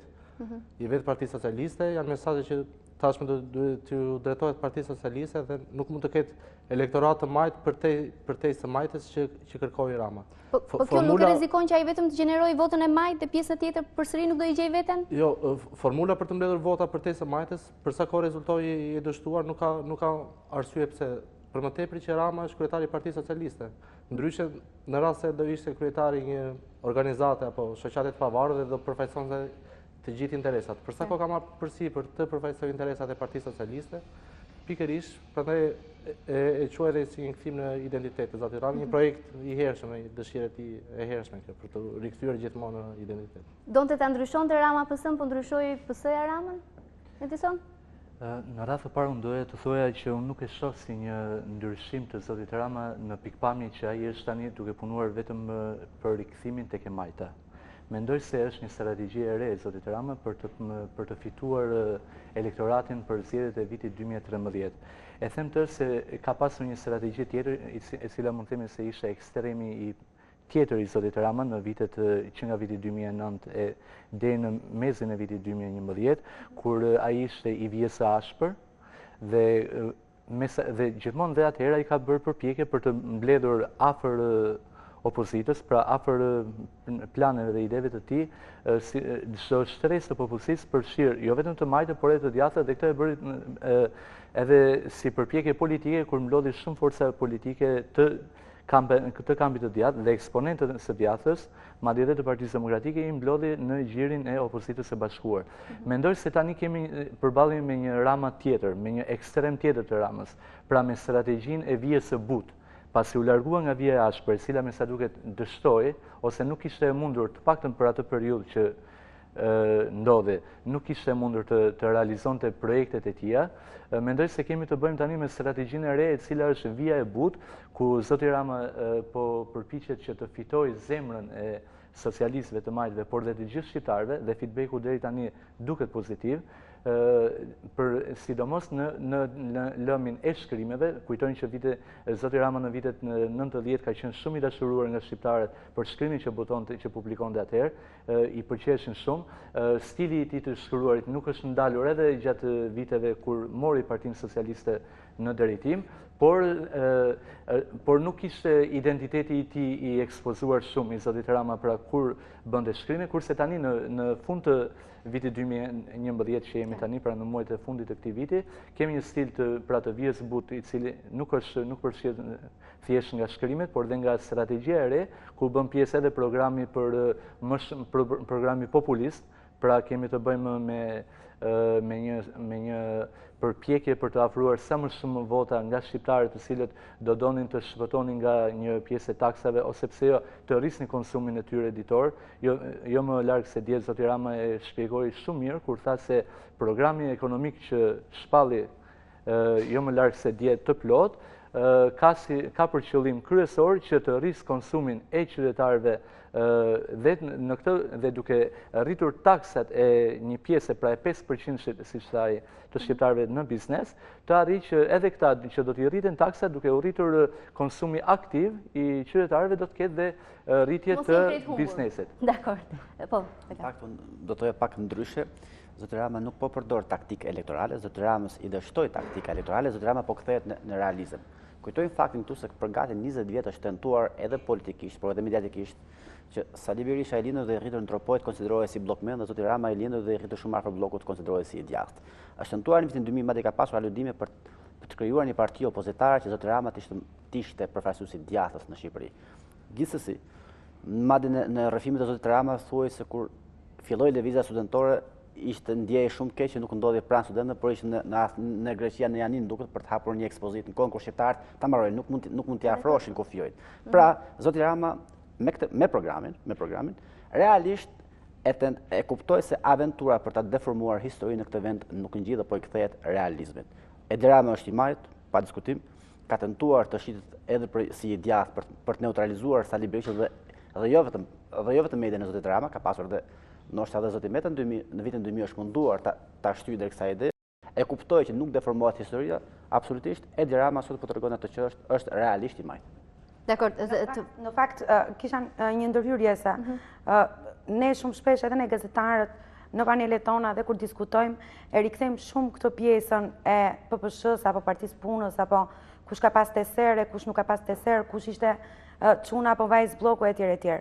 Në 20 vjet demokraci, në fakt kemi vuajtur nga kjo gjë dhe pikërisht për këtë arsye dhe për këto shkaqe jemi shumë brapa nga gjithë vendet e tjera për të hyrë në Bashkimin Evropian. Kjo do të thotë që sot ne ndoshta vetë ne duhet të orientojmë edhe opinionin publik për të parë se cilat janë të mirat apo defektet e një lideri, për të orientuar edhe vetë elektoratin se si do duhet të votojnë nesër. Sepse nëse, më falë qime, po nëse do të marrim, nëse ka qenë Rama blokmen, apo ka qenë Berisha me teserën e partisë, së punës këtë, do më thënë edhe elektorati e gjukon. Këto janë reminiscenca shumë të vjetra, se cili edhe Berisha dhe Rama po i shkruan kujtimet, po Berisha ndoshta i shkruan. Jashtë Europës nuk na ka lënë mentaliteti i liderëve, po. Jashtë Europës nuk na ka lënë CV-ja e liderëve, jashtë Europës mentaliteti i tyre. Jashtë Europës na ka lënë 97, na ka lënë 98, edhe 2010 ne kemi pasur në 2011, mentaliteti po jo CV-të e tyre, por gjithsesi ju besoj një prej atyre gazetarëve që keni shpresuar, po keni ndruar, duke pam keq kuptuar, është munduar të krijohet ideja se Sali Berisha profesion të majtën dhe Edi Rama është i djathtë në Shqipëri. Sot unë po them, vetëm po e komplimentoj Edin Rama. E kuptoj që historia në këtë vend nuk ndryshohet dhe që kur Edi Rama i ka hyrë realisht politikës dhe është rivali Sali Berishës, është hera parë që në Shqipëri kemi një debat politik. Po e marrim debatin ideologjik, debatin për taksat.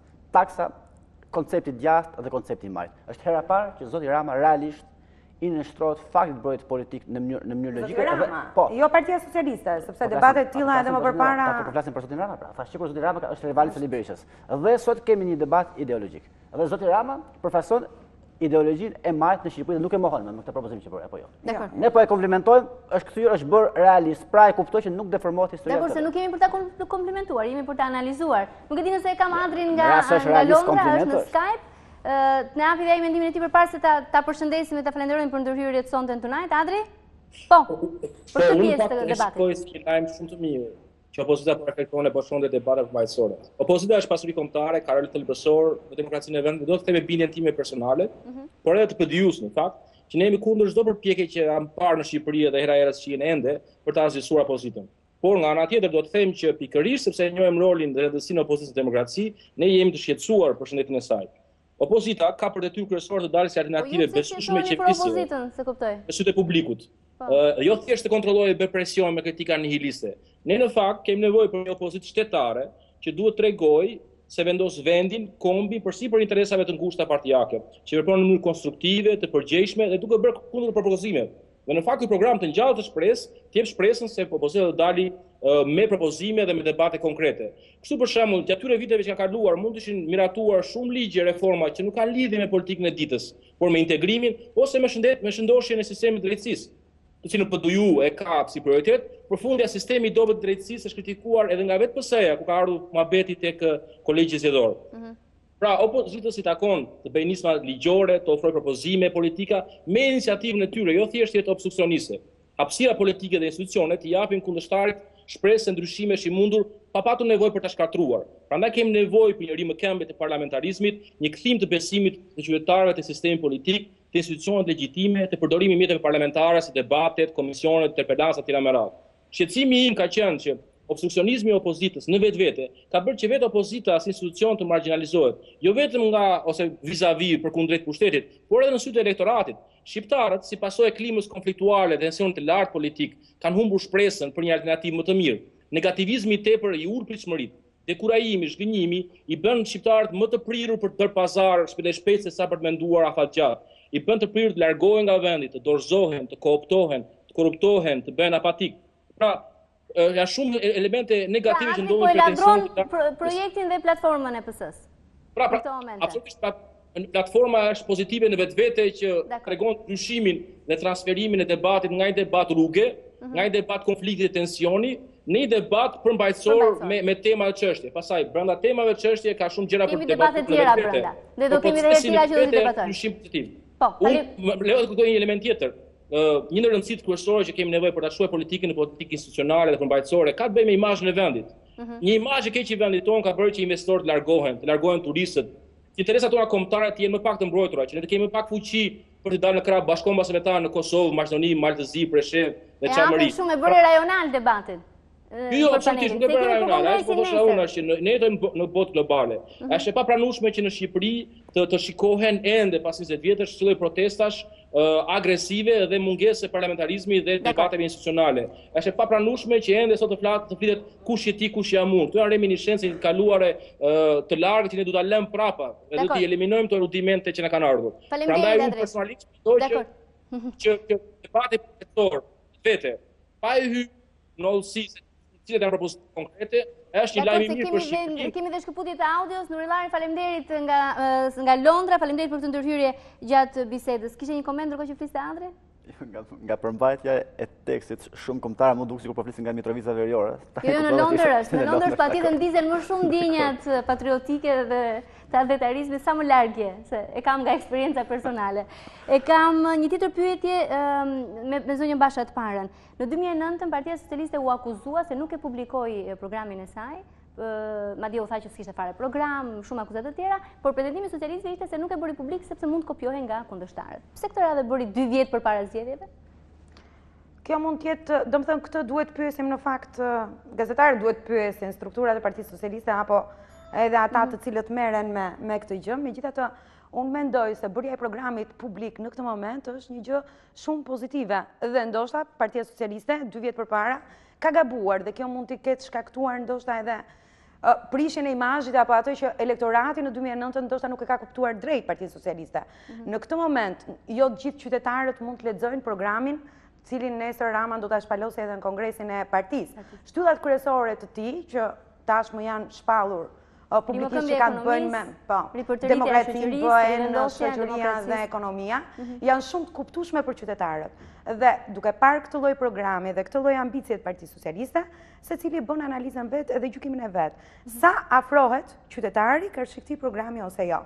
Jo se në Shqipëri kemi diferenca shumë të mëdha se si votojnë njerëzit në fakt, dhe këtë e kanë treguar zgjedhjet kohë pas kohe, janë të majt apo të djathtë. Këtu bëhet fjalë pikërisht për atë pjesën gri, për cilën ne analizuam Ramën edhe pak minuta më parë. Në fakt për ta vazhduar me Milën, unë do thoja se programi që po prezanton zoti Rama, i cili është një program ende ne nuk kemi detaje se kush e ka hartuar të program, pra kush ka qenë grupi i gjerë i punës. Është një grup bashkëpunëtorësh, është bërë publik, do bëhet edhe nesër, kam përshtypjen në kongres, janë emrat, ekzistojnë të bashkëpunëtorëve. Por ajo që unë mendoj se është e rëndësishme për qytetarët janë të interesuar të dinë gjëra të prekshme për ta.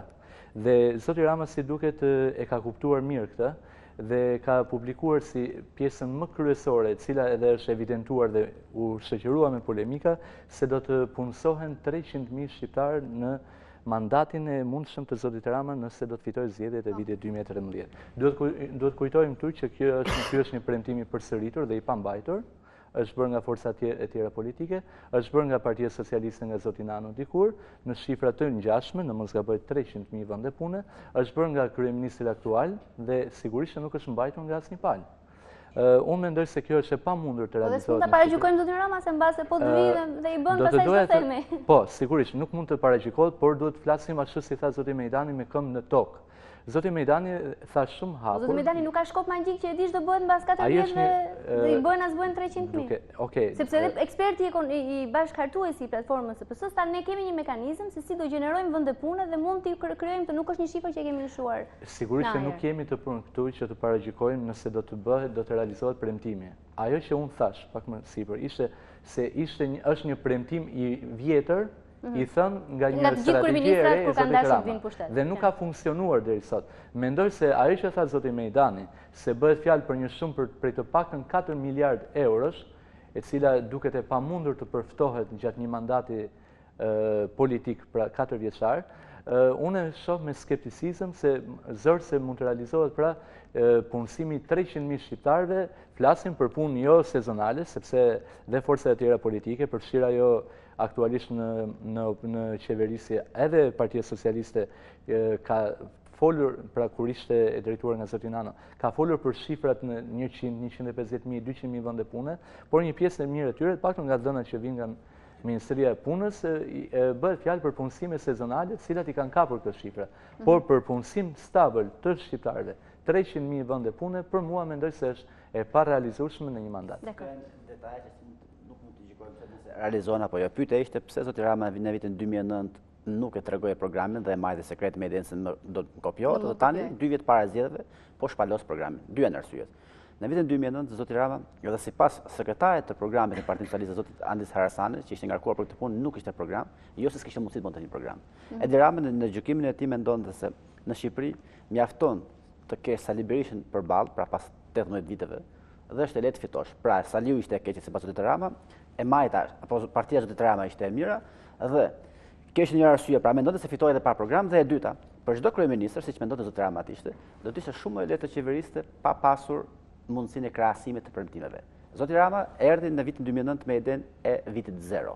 Pra këtu s'ka asnjë gjë, në Shqipëri nuk është ndërtuar asnjë gjë, dhe ne po vim si shpëtimtar. Dhe asnjë nga ne po ta pyeset nesërmen për krahasimet. E po them atyre që ai mund të bënte si kryeminist me programin, s'kishim çfarë pyesim sepse nuk prezantoi program. Pra ishte në pozita shumë komode. Tani e kuptoj që me këtë gjë nuk fitohet. Pra Saliu nuk mundet kaq lehtë, dhe shqiptarët nuk mund të fitosh pa program. Po flisin zoti Rama dhe ju. Po i drejtojnë kryeministit me emër. Më duhet më thot regjia të lidhemi pak sekonda me Greqinë. Në këtë moment është kryeministri Papandreou përpara parlamentit. Janë minuta vendimtare për Greqinë. Nuk e dini se mund kemi dhe pak audio në Shqip, megjithëse greqishtja ime lë shumë për dëshiruar, nuk është se do përkthej dot, por me pak fjalë është duke thënë se vendi i tij Greqia ka bërë gabime tragjike në të kaluarën, dhe kjo që po kërkon sot Papandreou është një pakt për Greqinë e re. E shoh që dhe audion e kemi në italisht për pak ndihmë. Quando ho proposto che il Presidente della Repubblica venisse eletto dai cittadini di nuovo mi hanno criticato. Sigurisht që Papandreou po justifikon gjithë vendimet që ka kërkuar të marrë këto ditë të vështira për Greqinë, pritet në fakt ka pak mbajtje fryme, përsa i takon rezultatit final të votës së sotme, pasi disa deputet të PASOK-ut kanë dalë hapur kundër tij dhe mund të mos votojnë në favor të Papandreut. Ajo që në fakt është kryefjala, motoja e këtij fjalimi është për një Greqi të re dhe më lidhet, e heqim regjia, faleminderit, nëse do të kemi rezultatin final të votimit, rikthehemi prapë në studio. Ajo që më vjen tani ndërmendje është për një Greqi të re, rilindje e re shqiptare, Tedi. Tjetë rastësi, rilindja e re shqiptare që thotë PS-ja me Greqinë e re? Partia Socialiste është antare Partisë Socialiste Europiane, kështu që mund të ketë lidhje. Mund të jenë harmonizuara. Sigurisht, po do të thoja se përket çështjes programit. Në vitin 2009 është e vërtetë që Partia Socialiste nuk ishte program. Këtë tha dhe vetë zoti Medani me ironi që i dorëzoi vetë programin zotit Rama, tha është bosh, dhe është po zoti Medani që tani nuk se të paktën e lavdëron zotin Rama që ka një program, po argjon energji të tepërta duke Medani në rastin konkret. Nuk më duket normale. Se si mund të dorëzoj një profesor aq nderuar të dorëzoj një kuti bosh, për çfarë arsye? Është shumë e rëndë kjo. Domethënë nëse ajo kutia ka qenë bosh, atëherë pse ka hyrë Medani në lojën e zotit Rama? Rama që pranoi të kuti bosh, prapë e rëndë. Pra, jo, është më e rëndë për një profesor të nderuar sesa për një kryetar partie që do të bëjë një lojë. Po do të thoya që edhe në faktin që Partia Socialiste nuk ishte një program ekonomik, le të themi, në vitin 2009, kjo është fakt tashmë që Partia Socialiste doli forca e parë politike, të paktën në rang kombëtar. Pra nuk është se s'mori vota se s'kishte program. Se s'kishte program. Sigurisht që programi duhet për sa kohë forca e parë politike nuk doli, po jo, edhe pa koalicione si partia. Pa koalicione doli forca e parë politike. Për kjo tregon që elektorati i majtë e voton Partinë Socialiste si me program, si pa program. Sigurisht që është një plus për Partinë Socialiste që tashmë pas 2 vitesh, nga 2009 dhe 2 vjet para zgjedhjeve të 2013 e ka një program, edhe pse sërish vijon të mbetet realisht, domethënë forca e parë politike, sikundur u tregua dhe në zgjedhjet e 8 majit, por ajo që do gjykoja është që më shumë se sa programi, zoti Rama duhet të përqendrohet te çështja e koalicionit, për taktikës elektorale që do e nxjerr fitues. Sot mund të ketë një program shumë të mirë zoti Rama dhe në 2013 ai mund të ballafaqohet sërish me zotin Berisha në zgjedhjet e 2013-s, dhe nëse 2 kampet politike do të hyjnë në garë sikundur u veprua në zgjedhjet e 8 majit, qoftë edhe në 2009-ën, kam përshtypjen që sado i mirë, sado ekselent jetë programi aktual i zotit Rama, kam frikën se Sërisha i më të ngellë edhe për një mandat tjetër 4 vjeçar në... Ka një problem këtu, në publicitet dhe ruajni, argumentat se rikthejmë më njerë më pas. A do penalizohet Sërisha Majta për shkak përçarjeve vetveta dhe çdo ndodh nesër në Kongres me mendimin ndryshe që mund të jetë i pranishëm dhe mund të ketë përplasje siç ka parashikuar media sot. Pas publicitetit.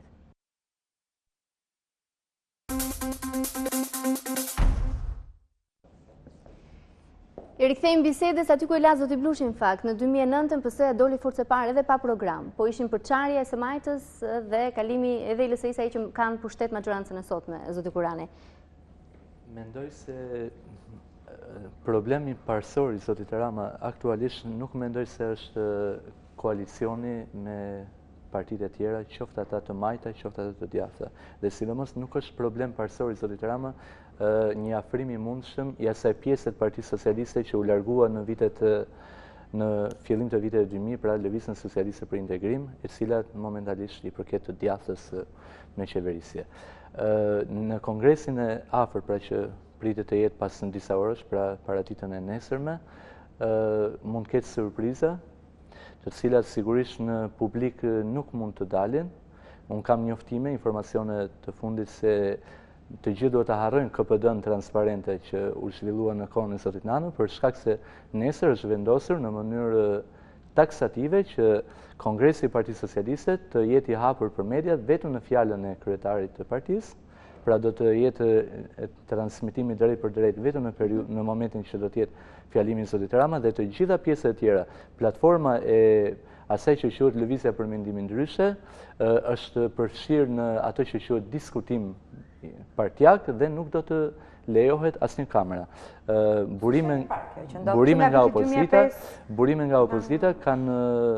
na kanë bërë të ditur se kanë i druhen një futje të mundshme, një depërtimi të mundshëm të ndonjë kamere për të transmetuar ashtu siç ka ndodhur në Ora News këtu para. Do kontrollojnë kamerat për çyn. Po janë marrë masat me polici private, e cila do të jetë nesër e pranishme në Kongres për të... Po nga kush ruhet kaq shumë Kongresi i Partisë? Pikërisht, shiko, ka një ashtu siç e tha Anila, është normale që të ketë... Se edicione po na e bëm pak si film. Jo, është vërtet. Aty kanë përshtypjen me qindra delegatë edhe sikur ndonjëri nga ata do të filmojnë ndonjë gjë, në fakt thuhet se janë marrë masa edhe për bllokim të telefonave celulare në momentet në një pjesë. TPD-ja. Jo, këtë do e thoja, po pse asamblet sepse bëhet pra, ajo që dua të them, pavarësisht këtyre modaliteteve që mund të ndodhin, ajo që dua të them unë është se koalicioni që duhet të bëjë zoti Rama, i cili është shumë i nevojshëm, mendoj se nuk është pjesa kryesore e punës që duhet bëjë. Kam përshtimin që ajo që quhet Lëvizja për mendimin ndryshe në Partinë Socialiste është problemi kryesor i zotit Rama. Ju pak më para publicitetit thatë se si do të ndodhi tani në Kongres dhe si do të evolojnë pra ditët me përçarjen që ka ndodhur në Partinë Socialiste. Mendoj se publikisht nuk dim gjë. Mos e kemi nesër në gazetë në faqet parë se dim. Jo, përçarja nuk është se po ndodh sot apo nesër. Përçarja ka kohë që ka ndodhur. Vërtet lëvizja për mendimin. Se fjalën për deputet PS-s janë akoma në PS. Po ata kanë njoftuar që do dalin me një platformë. Po, do keni një platformë nesër. Një platformë e cila është platformë rivale. Pra, nuk mund të themi se nesër do të shkojë çdo gjë vaj. Bëhet fjalë për emra të rëndësishëm Partisë Socialiste, cilët do të kenë një platformë. Jo, platforma pritet të kërkojë. Në raport të platformës nuk je informuar. Unë bisedova me zotin Male, kisha dhënë emision para një jave, madje ai pretendon se zoti Rama po mundohet të krijojë idenë sikur do të hedhë një platformë zoti Male në Kongres, dhe me këtë delegat që ka zgjedhur zoti Rama e rrezon shumë lehtë, edhe pastaj përdorë shprehjen fabulën batutën e famshme të zotit Blushit se Rama është mjeshtër për të mundur shokët po jo Berishën. Zoti Male nuk ka plan me sa diun nesër të shtrojë platformë. Nuk është vetëm zoti Male, sepse zoti Male luhatet në bindjet në deklaratat e tij prove kundër Ramës. Ta marrë pra këtë gjë. Zoti Male nuk ka për nesër për të paraqitur një platformë për të votuar, absolutisht jo. Sipas tij është tentativa e zotit Rama për të krijuar këtë përshtypje dhe për të thënë se e munda. Por zoti Male dhe ata që e përkrahen zotin Male apo kontestojnë zotin Rama, nesër do flasë do thonë mendimin e tyre, meqense se ishim tek cili është tek përçarja, nuk shoh problemin. Ta plotësoj se kanë ila diçka për të përpjesën e për çështjen e zotit Malaj. Për dy kolegët e kam, meqense shqiptaria.com është në numrin e parë të saj sot, kemi pasur një intervistë me zotin Malaj ku e sqaron shumë mirë pozicionin e tij. Zoti Malaj do dali dhe do flasin në Kongres do e paraqisi atje platformën e tij, është pak i ndinjuar me strukturën e Partisë Socialiste që nuk e kanë futur apo nuk e kanë përfshirë në grupin e punës, i cili është marrë me programin, por që aty do të flasë. Dhe lidhur me çështjen e diskutimeve, do të flas apo do paraqes platformën për votim? Platformën.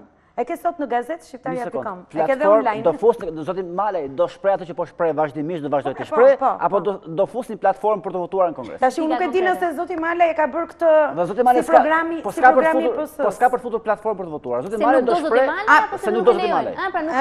Zoti Malej do shpreh atë që po shpreh, por sepse në gjykimin e zotit Malej. Pra, pikat zoti Malej e pranon vetë që pikat atje do i thotë, kjo është platforma ime. Por nuk ka për të shpreh, për zyrtarizuar platformë për të votuar. Apo jo. Tani ishim te kalatët. Në qoftë se çimi bëhet fjalë që zoti Malej pranë nga informacioni që ju keni se nuk do të prezantojë një platformë, atëherë i bie që zoti Malej në gjithë fursatën që bëri gjithë muaj, ku ai në të gjitha takimet që ka kryer tha se do të prezantojë një platformë në Kongres, atëherë është një tërheqje minutave e fundit të zotit Malej. Nesër do flas ato që ka folur gjatë gjithë kësaj kohe, do prezantoj publikisht ato që ai mendon se duhet kontestuar drejtimet e kryetarit të Partisë Socialiste, por zoti Malej nuk ka për të futur platformën në votim sepse e ka qartë se me këtë delegat humbet dhe zoti Malej nuk ka pse të shkojë në një garë ku dihet se është e humbur. Zoti Malej do të vazhdojë ta ushtrojë. Delegatët Partia Socialiste i kanë zgjedhur, Zoti Malej shpreh se nuk i ka zgjedhur Partia Socialiste. Pak të parë javë. Këto janë gjëra, ne që kemi buluar Partinë Socialiste me vite, e dim. Këto janë gjëra që me sa mbaj mend tu nga kongreset që kemi në çdo kongres, këto janë propozime që çdo delegat të bëjë një propozim për ndryshim statuti apo programi, të gjitha mbahen shënim nga një sekretari dhe një grup pune atje, po këto janë çështje shumë teknike, i marrin ose jo në shqyrtim. Kështu që zoti Malej nesër do të flasi dhe do i paraqisi kongresit pikat e platformës së tij, të paktën për aq sa tha dje, vetëm nëse ka ndryshuar mendimin sot. Ndërsa sa për bujën e kongresit që tha Edisoni, po më vjen çudi se ne marrim vesh edhe mbledhjet e kryesisë Partisë Socialiste. Jo më gjithë ai kongres, me gjithë ata njerëz, pra nuk më duket se është madje timbash të gjithë gazetarët. Kongresi para arës nga ky televizion është filmuar ilegalisht sipas zotit Rama dhe transmetohet. Shkak të këtij precedenti pra. Domethënë që kur ka ardhur Edi Rama në krye të Partisë Socialiste, kongreset transmetohen live vetëm kur është fjala e zotit Rama. Ky nuk është live, por ta vazhdojmë tek alatët. Nuk mendoj se zoti Rama realisht ka sot problem të madh me përçarjen që mund të sjellë LMN-ja. Pasi zoti Blushi, si sot zoti Nano, është 1% dy futurhoq, ideatori në një farë forme, pak një ideatori mediatik i kësaj lëvizje. Por zoti Rama, po të kemi parasysh, ndoshta pikë pa shkruar e programit sot është sjellja ndaj LSI-s, ndaj Ilir që nga momenti që de facto gjykata dhe ekspertët shqiptarë kanë rrëzuar procesin Meta, se de facto është rrëzuar ky proces, nuk kemi asnjë deklaratë të Partisë Socialiste për këtë. Pra, duket qartë se Partia Socialiste e ka kuptuar se pa Ilir Metën nuk fitohet, dhe këta nuk kanë plan ta sulmojnë më. Po fliten zëra në biseda, në tryeza, ka vërtet një afrim? Blushi, keni informacion? Ka një zbutë. Ka afrim Meta Rama? Po, deputetët e LSI-s ishin tek tryeza e PS-s për çështjet e drejtësisë, kështu që është stili zotit Meta, dhe kur e organizoi Sali Berisha në mandatin e parë 2005-2009 me zotin në mos gabojmë Kreshik Spahiu, zotin tip reformën drejtësisë, zoti Meta mori pjesë, votoi, nuk është se kjo tregon afrimitet në Partinë Socialiste. Jo, atë nuk e dim se thuhet që ka elemente, ka takime. Ajo që shohim sot është se Partia Socialiste nuk po e sulmon më LSI-n. Edhe pse është marrë ky vendim dhe de facto ka rënë protestin ndaj Ilir Metës, PS-ja hesht. Unë mendoj se Partia Socialiste edhe në zgjedhjet e 2013 do ju vet pa LSI-n. Pa LSI-n. Dhe besoj kështu sepse tashmë edhe zoti Kloci e paralajmëroi kongresin nesër mund edhe ta mandatojë zotin Rama si kryeministër. Dhe pyetja që lindet që çfarë do t'i ofrojë zoti Rama zotit Meta për ta afruar tek Partia Socialiste. Kur aktualisht zoti Meta de facto është vënë kryeministri i qeverisë, ka tre ministri. Dhe përsa kohë zoti Rama nuk i ofron diçka më shumë zotit Meta dhe dihet pra postën e kryeministrit, atëherë nuk besoj se ka një arsye dhe vetë zoti Meta e ka përjashtuar mundësinë që të bëjë koalicion me Partinë Socialiste përsa kohë Edi Rama të jetë kryetar. Kështu që besoj që të paktën ndoshta dhe zoti Meta po luan ose po vazhdon atë aleancën e vet me zotin Berisha për ta eliminuar të paktën politikisht në mos tani por në 2013 zoti Rama dhe të paktën me aq informacione sa kam dhe qoftë nga Lëvizja Socialiste për Integrim deri në 2013 nuk parashikon një aleancë të mundshme mes LSI-s dhe Partisë Socialiste. Pas 2013. Edhe që zoti Meta do hyjë në zgjedhje vetëm, jam i sigurt që do hyjë sepse as zoti Meta dhe as zoti Rama, edhe për koalicionin në rast se kanë plan të bëjnë, nuk ju intereson të hyjnë në zgjedhje bashkë. Që të hyjnë bashkë. Unë mendoj se po pikërisht viti 2013 është më i përshtatshëm, ndoshta në muajt e parë të vitit 2013 mund të fillojnë dhe negociatat. Kam përshtypjen se shanset më të mëdha i ka Partia Socialiste për të qenë afër Lëvizjes Socialiste për Integrim në koalicionin e mundshëm të parazgjedhor të vitit 2013, për shkak se mund të ketë një luhatje, mendoj unë, ose një ripozicionim të Lëvizjes Socialiste për Integrim, për shkak se duke qenë se ka një periudhë të gjatë kohore të majorancës aktuale, të paktën dhe nga përvoja dhe në vendet të tjera, mund përmendim dhe koalicionit në Itali dhe Greqi, dhe gjetkë është praktikë që kur kalojnë 2 mandate, ndrojnë edhe koalicionet. Megjithëse edhe këtu mund të jemi pak skeptik për arsye se koalicioni që Lëvizja Socialiste për Integrim ka bërë me Partinë Demokratike, pra me majorancën aktuale, me të djathtën, i përket vetëm viteve të fundit, pra vetëm në vitit 2009 e më tutje. Në rast se Kongresi nesër mandaton zotin Rama si kryeministri i opozitës, kur vin pushtet, njëkohësisht është certifikuar mos aleanca LSI-s me PS-n. Dërsa sa i përket platformës, dua të them diçka, është zoti Harasani që do ta prezantoj platformën dhe jo zoti Malej. Dakor. Më falë, dhe platforma në thelb nuk se bëhet për t'i zënë vendin zoti Rama. Domethënë drejt thjesht një platformë idealiste për mënyrën e organizimit të Partisë Socialiste. Për sa kohë zoti Rama është kryetari i Partisë Socialiste dhe nuk diskutohet çështja do jetë apo jo, dhe platforma e zotit Malaj në thelb nuk se do ketë një vlerë shumë të madhe. Nëse do kishte një sherr apo një furtunë shumë të madhe brenda Partisë Socialiste, sikurse do më thonë e bëjmë zhurmë ndonjëherë, do më kujtoj pikërisht kongresi vitit 2004, kur u bë dhe shkëputja e zotit Meta nga Partia Socialiste. Dhe në atë kongres, me sa kujtojmë, zoti Meta dhe mbështetësit e tij, duke përfshirë Legisin, Brahon e tjerë, nuk u futën as në këshillin drejtues, ka pas qenë atëherë të Partisë Socialiste, forumi më i lartë vendimarrës i kësaj partie. Ndërsa nesër në Kongresin e Partisë Socialiste nuk do ndodhi asgjë. Zoti Malaj, zoti Harasani, zoti Blushi e të tjerët do jenë prapë antarë të Asamblesë Partisë Socialiste. Pikrisht për të mos ndodhur asgjë nesër sipas pikrisht për të mos ndodhur. Do jenë më pas në kuresinë. Pikrisht. Kjo është votimi i Asamblesë. Pikrisht për të mos ndodhur asgjë nesër në Kongresin e Partisë Socialiste, sipas zotit Ngjela, të paktën studion time, zoti Rama dhe vetë zoti Ngjela e kanë mbajtur opozitën 2 vjet rresht në sheshe. Është fare qartë se nesër nuk ka çfarë të ndodhë. Realisht zoti Rama u certifikua si kryetar edhe pas humbjes. Këtë doja të bëja si pyetje dhe me ju zoti Pekaj kisha. Ka dalë zëdhënësia e Partisë Demokratike sot në konferencë për shtyp dhe ka deklaruar se qytetarët nuk duhet mashtrohen nga ky kongres, pasi ai ka për qëllim të fshehë humbjet e Edi Ramës. I takon Partisë Demokratike të hyjë në këtë debat të Partisë Socialiste kur po bën një kongres në një kohë kur vetë PD-ja po akuzohet që s'po mban as forumet e veta? Kur njoftuan konferencën e shtypit mendova se do të merreshin me zotin Topja dhe moralisht më duk pak e habishme. Që nuk asnjë lloj interesi nuk ka këtu.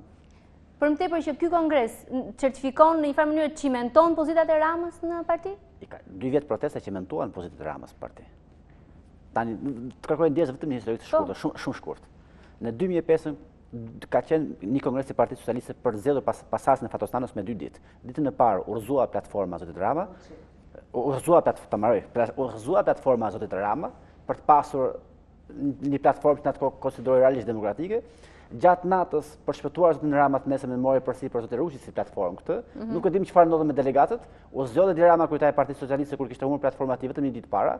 Zoti Rama propozoi dhe mbështeti zotin Artadade për sekretar të përgjithshëm në kohë që grupi tjetër mbështeti zotin Majko. Zoti Majko u zgjodh pa dëshirën e zotit Rama, dhe në momentin që zoti Majko u zgjodh sekretari i përgjithshëm, në mos gabojmë, të gjithë ata që kanë qenë në sallë e mbajnë mend dhe i pash pamjen këtu, zoti Rama i thrisë për t'i dhënë dorën dhe për ta uruar dhe pand Majko nuk e ktheu kokën dhe nuk e dha dorën zotit Rama. Gjithsesi, ka ndodhur gjithë këto gjëra që kanë ndodhur. Zoti Rama pastaj më vonë platformën që ja rrëzojnë delegatët e Kongresit të Partisë Socialiste e hodhi vetë poshtë nuk e donte. Ndodhi ajo që ndodhi në 2009-ën, deklaroi se unë nuk fitova, por nuk humba. Pas 2 javësh dolin protesta, hyrën në garën e 8 majit e humbi dhe atë, nuk është se zoti Rama realisht u mor shumë me kontestimin e 8 majit, tani ka ndryshuar asnjë sepse është prova e fundit, nuk ka rrugë tjetër. Dakor, kemi vetëm pak minuta të fundit, batutat e fundit kam mesazh. Kjo çështja e ngatërimit, sidomos të 2 forcave politike në çështjet partijake, se nuk po flasim që Partia Demokratike doli sot dhe analizoi se çfarë po thotë Partia Socialiste për sistemin e taksave, rritjen ekonomike, mirëqenien e etj. Thjesht foli për ca procedura partijake të cilat do vetë Partia Socialiste po i bën. Dhe në këtë moment mendoj se është një ndërhyrje e gabuar e Partisë Demokratike, nuk është asnjë gjë që e çon përpara këtë forcë politike dhe nuk kam parë ndonjëherë në fakt nga ana e Partisë Socialiste që të kenë reaguar për partinë. Ka forumet e brendshme. Kam një pyetje të fundit përpara se ta mbyllim. Kthesa e Edi Ramës është një shenjë e mirë, thot një nga televizionistit që po na shkruan tani. Berisha dhe të tjerë duken të shqetësuar që në fillesat e saj. Pse? Edison. Mendoj se e thash edhe në fillim të emisionit në lidhje me pyetjen e televizionit, që kjo është një strategji e re, por ajo që unë nuk thash në fillim të emisionit është se janë shanset për të fituar me një strategji të re, pra të vijës së butë që do ta quaj unë, janë më të mëdha për zotin Rama. Për dy arsye. E para se shqiptarët ishin që para vitit 2009 ishin të lodhur me veprimet ekstreme që kishin kryer forcat kryesore politike në vend, si PD dhe PS, në mënyrë se si bënin politikë. Së dyti, kjo mënyrë të bërit politikë që bëri zoti Rama nga viti 2009 dhe deri në mezin e vitit 2011, mendoj se nuk funksionoi, ajo dështoi. Fundi i asaj që mund të quhet ekstremizëm në sjelljen politike ishte mënyra se si u përdorën deputetët e Partisë Socialiste dhe politikanët e tjerë të futeshin mbi trupat e njerëzve në pranë Komisionit Qendror të Zgjedhjeve, që ishin veprime të cilat nuk është se funksionua për asnjë dhe nuk ishin në dobi, kurse mendoj se vija e butë që po ndjek tani zoti Rama është një diçka që i pëlqen njerëzve, njerëzit janë duan që të jenë larg stresit dhe janë të lodhur nga të tilla gjëra dhe mendoj se kjo strategji e re, e cila nuk ka rrugë tjetër të themi, për shkak se është provuar dhe rruga e mëparshme, mendoj se mund të jetë i ka shanse më të larta për liderin e opozitës. Edhe unë s'kam rrugë tjetër se e kam kaluar minutazhin, po batutat e fundit. Në emision ta kam thënë natën që kolegji zgjedhor nuk ka bën certifikoi zotin Basha, kam thënë që Edi Rama e ka imituar Sali Berishën në opozitën në fortë, dhe do ta imitoj zotin Berisha edhe në opozitën në butë. Zoti Rama nuk po bën gjë. Po bën ato që bëri Berisha në 2005. Po bën ato që ka bërë Sali Berisha deri në 2005. Dhe megjithatë, zoti Berisha nuk fitoi për shkak të politikës së butë 2003-2005. Fitoi për shkak të përçarjes së Partisë Socialiste. Kam vetëm një fjali për këtë. Rama po bëhet interesant dhe trendi madje. Po rikthehet aty ku ka qenë? Blushi? Besoj vëmendja më e madhe duhet të përqendrohet te Partia e Bamir Topit më shumë se sa zhvillimet e brendshme në Partinë Socialiste. Ka shpalajm është kongresi nesër. Nuk besoj. Nuk besoj të ketë një surprizë të madhe, çudit të madhe. E parashikon dot një hapje të gazetës me kongresin? Nesër? Jo, absolutisht. Nuk ka ndonjë gjë, nuk ka çuditëra. Faleminderit Edison Kurani, Anila Basha, Çim Peka dhe Tedi Blushi. Faleminderit që ishit dhe ju të nderuar televizionistë që na keni ndjekur të shumë sot nga mesazhet që keni dërguar. Natën e mirë për sonte.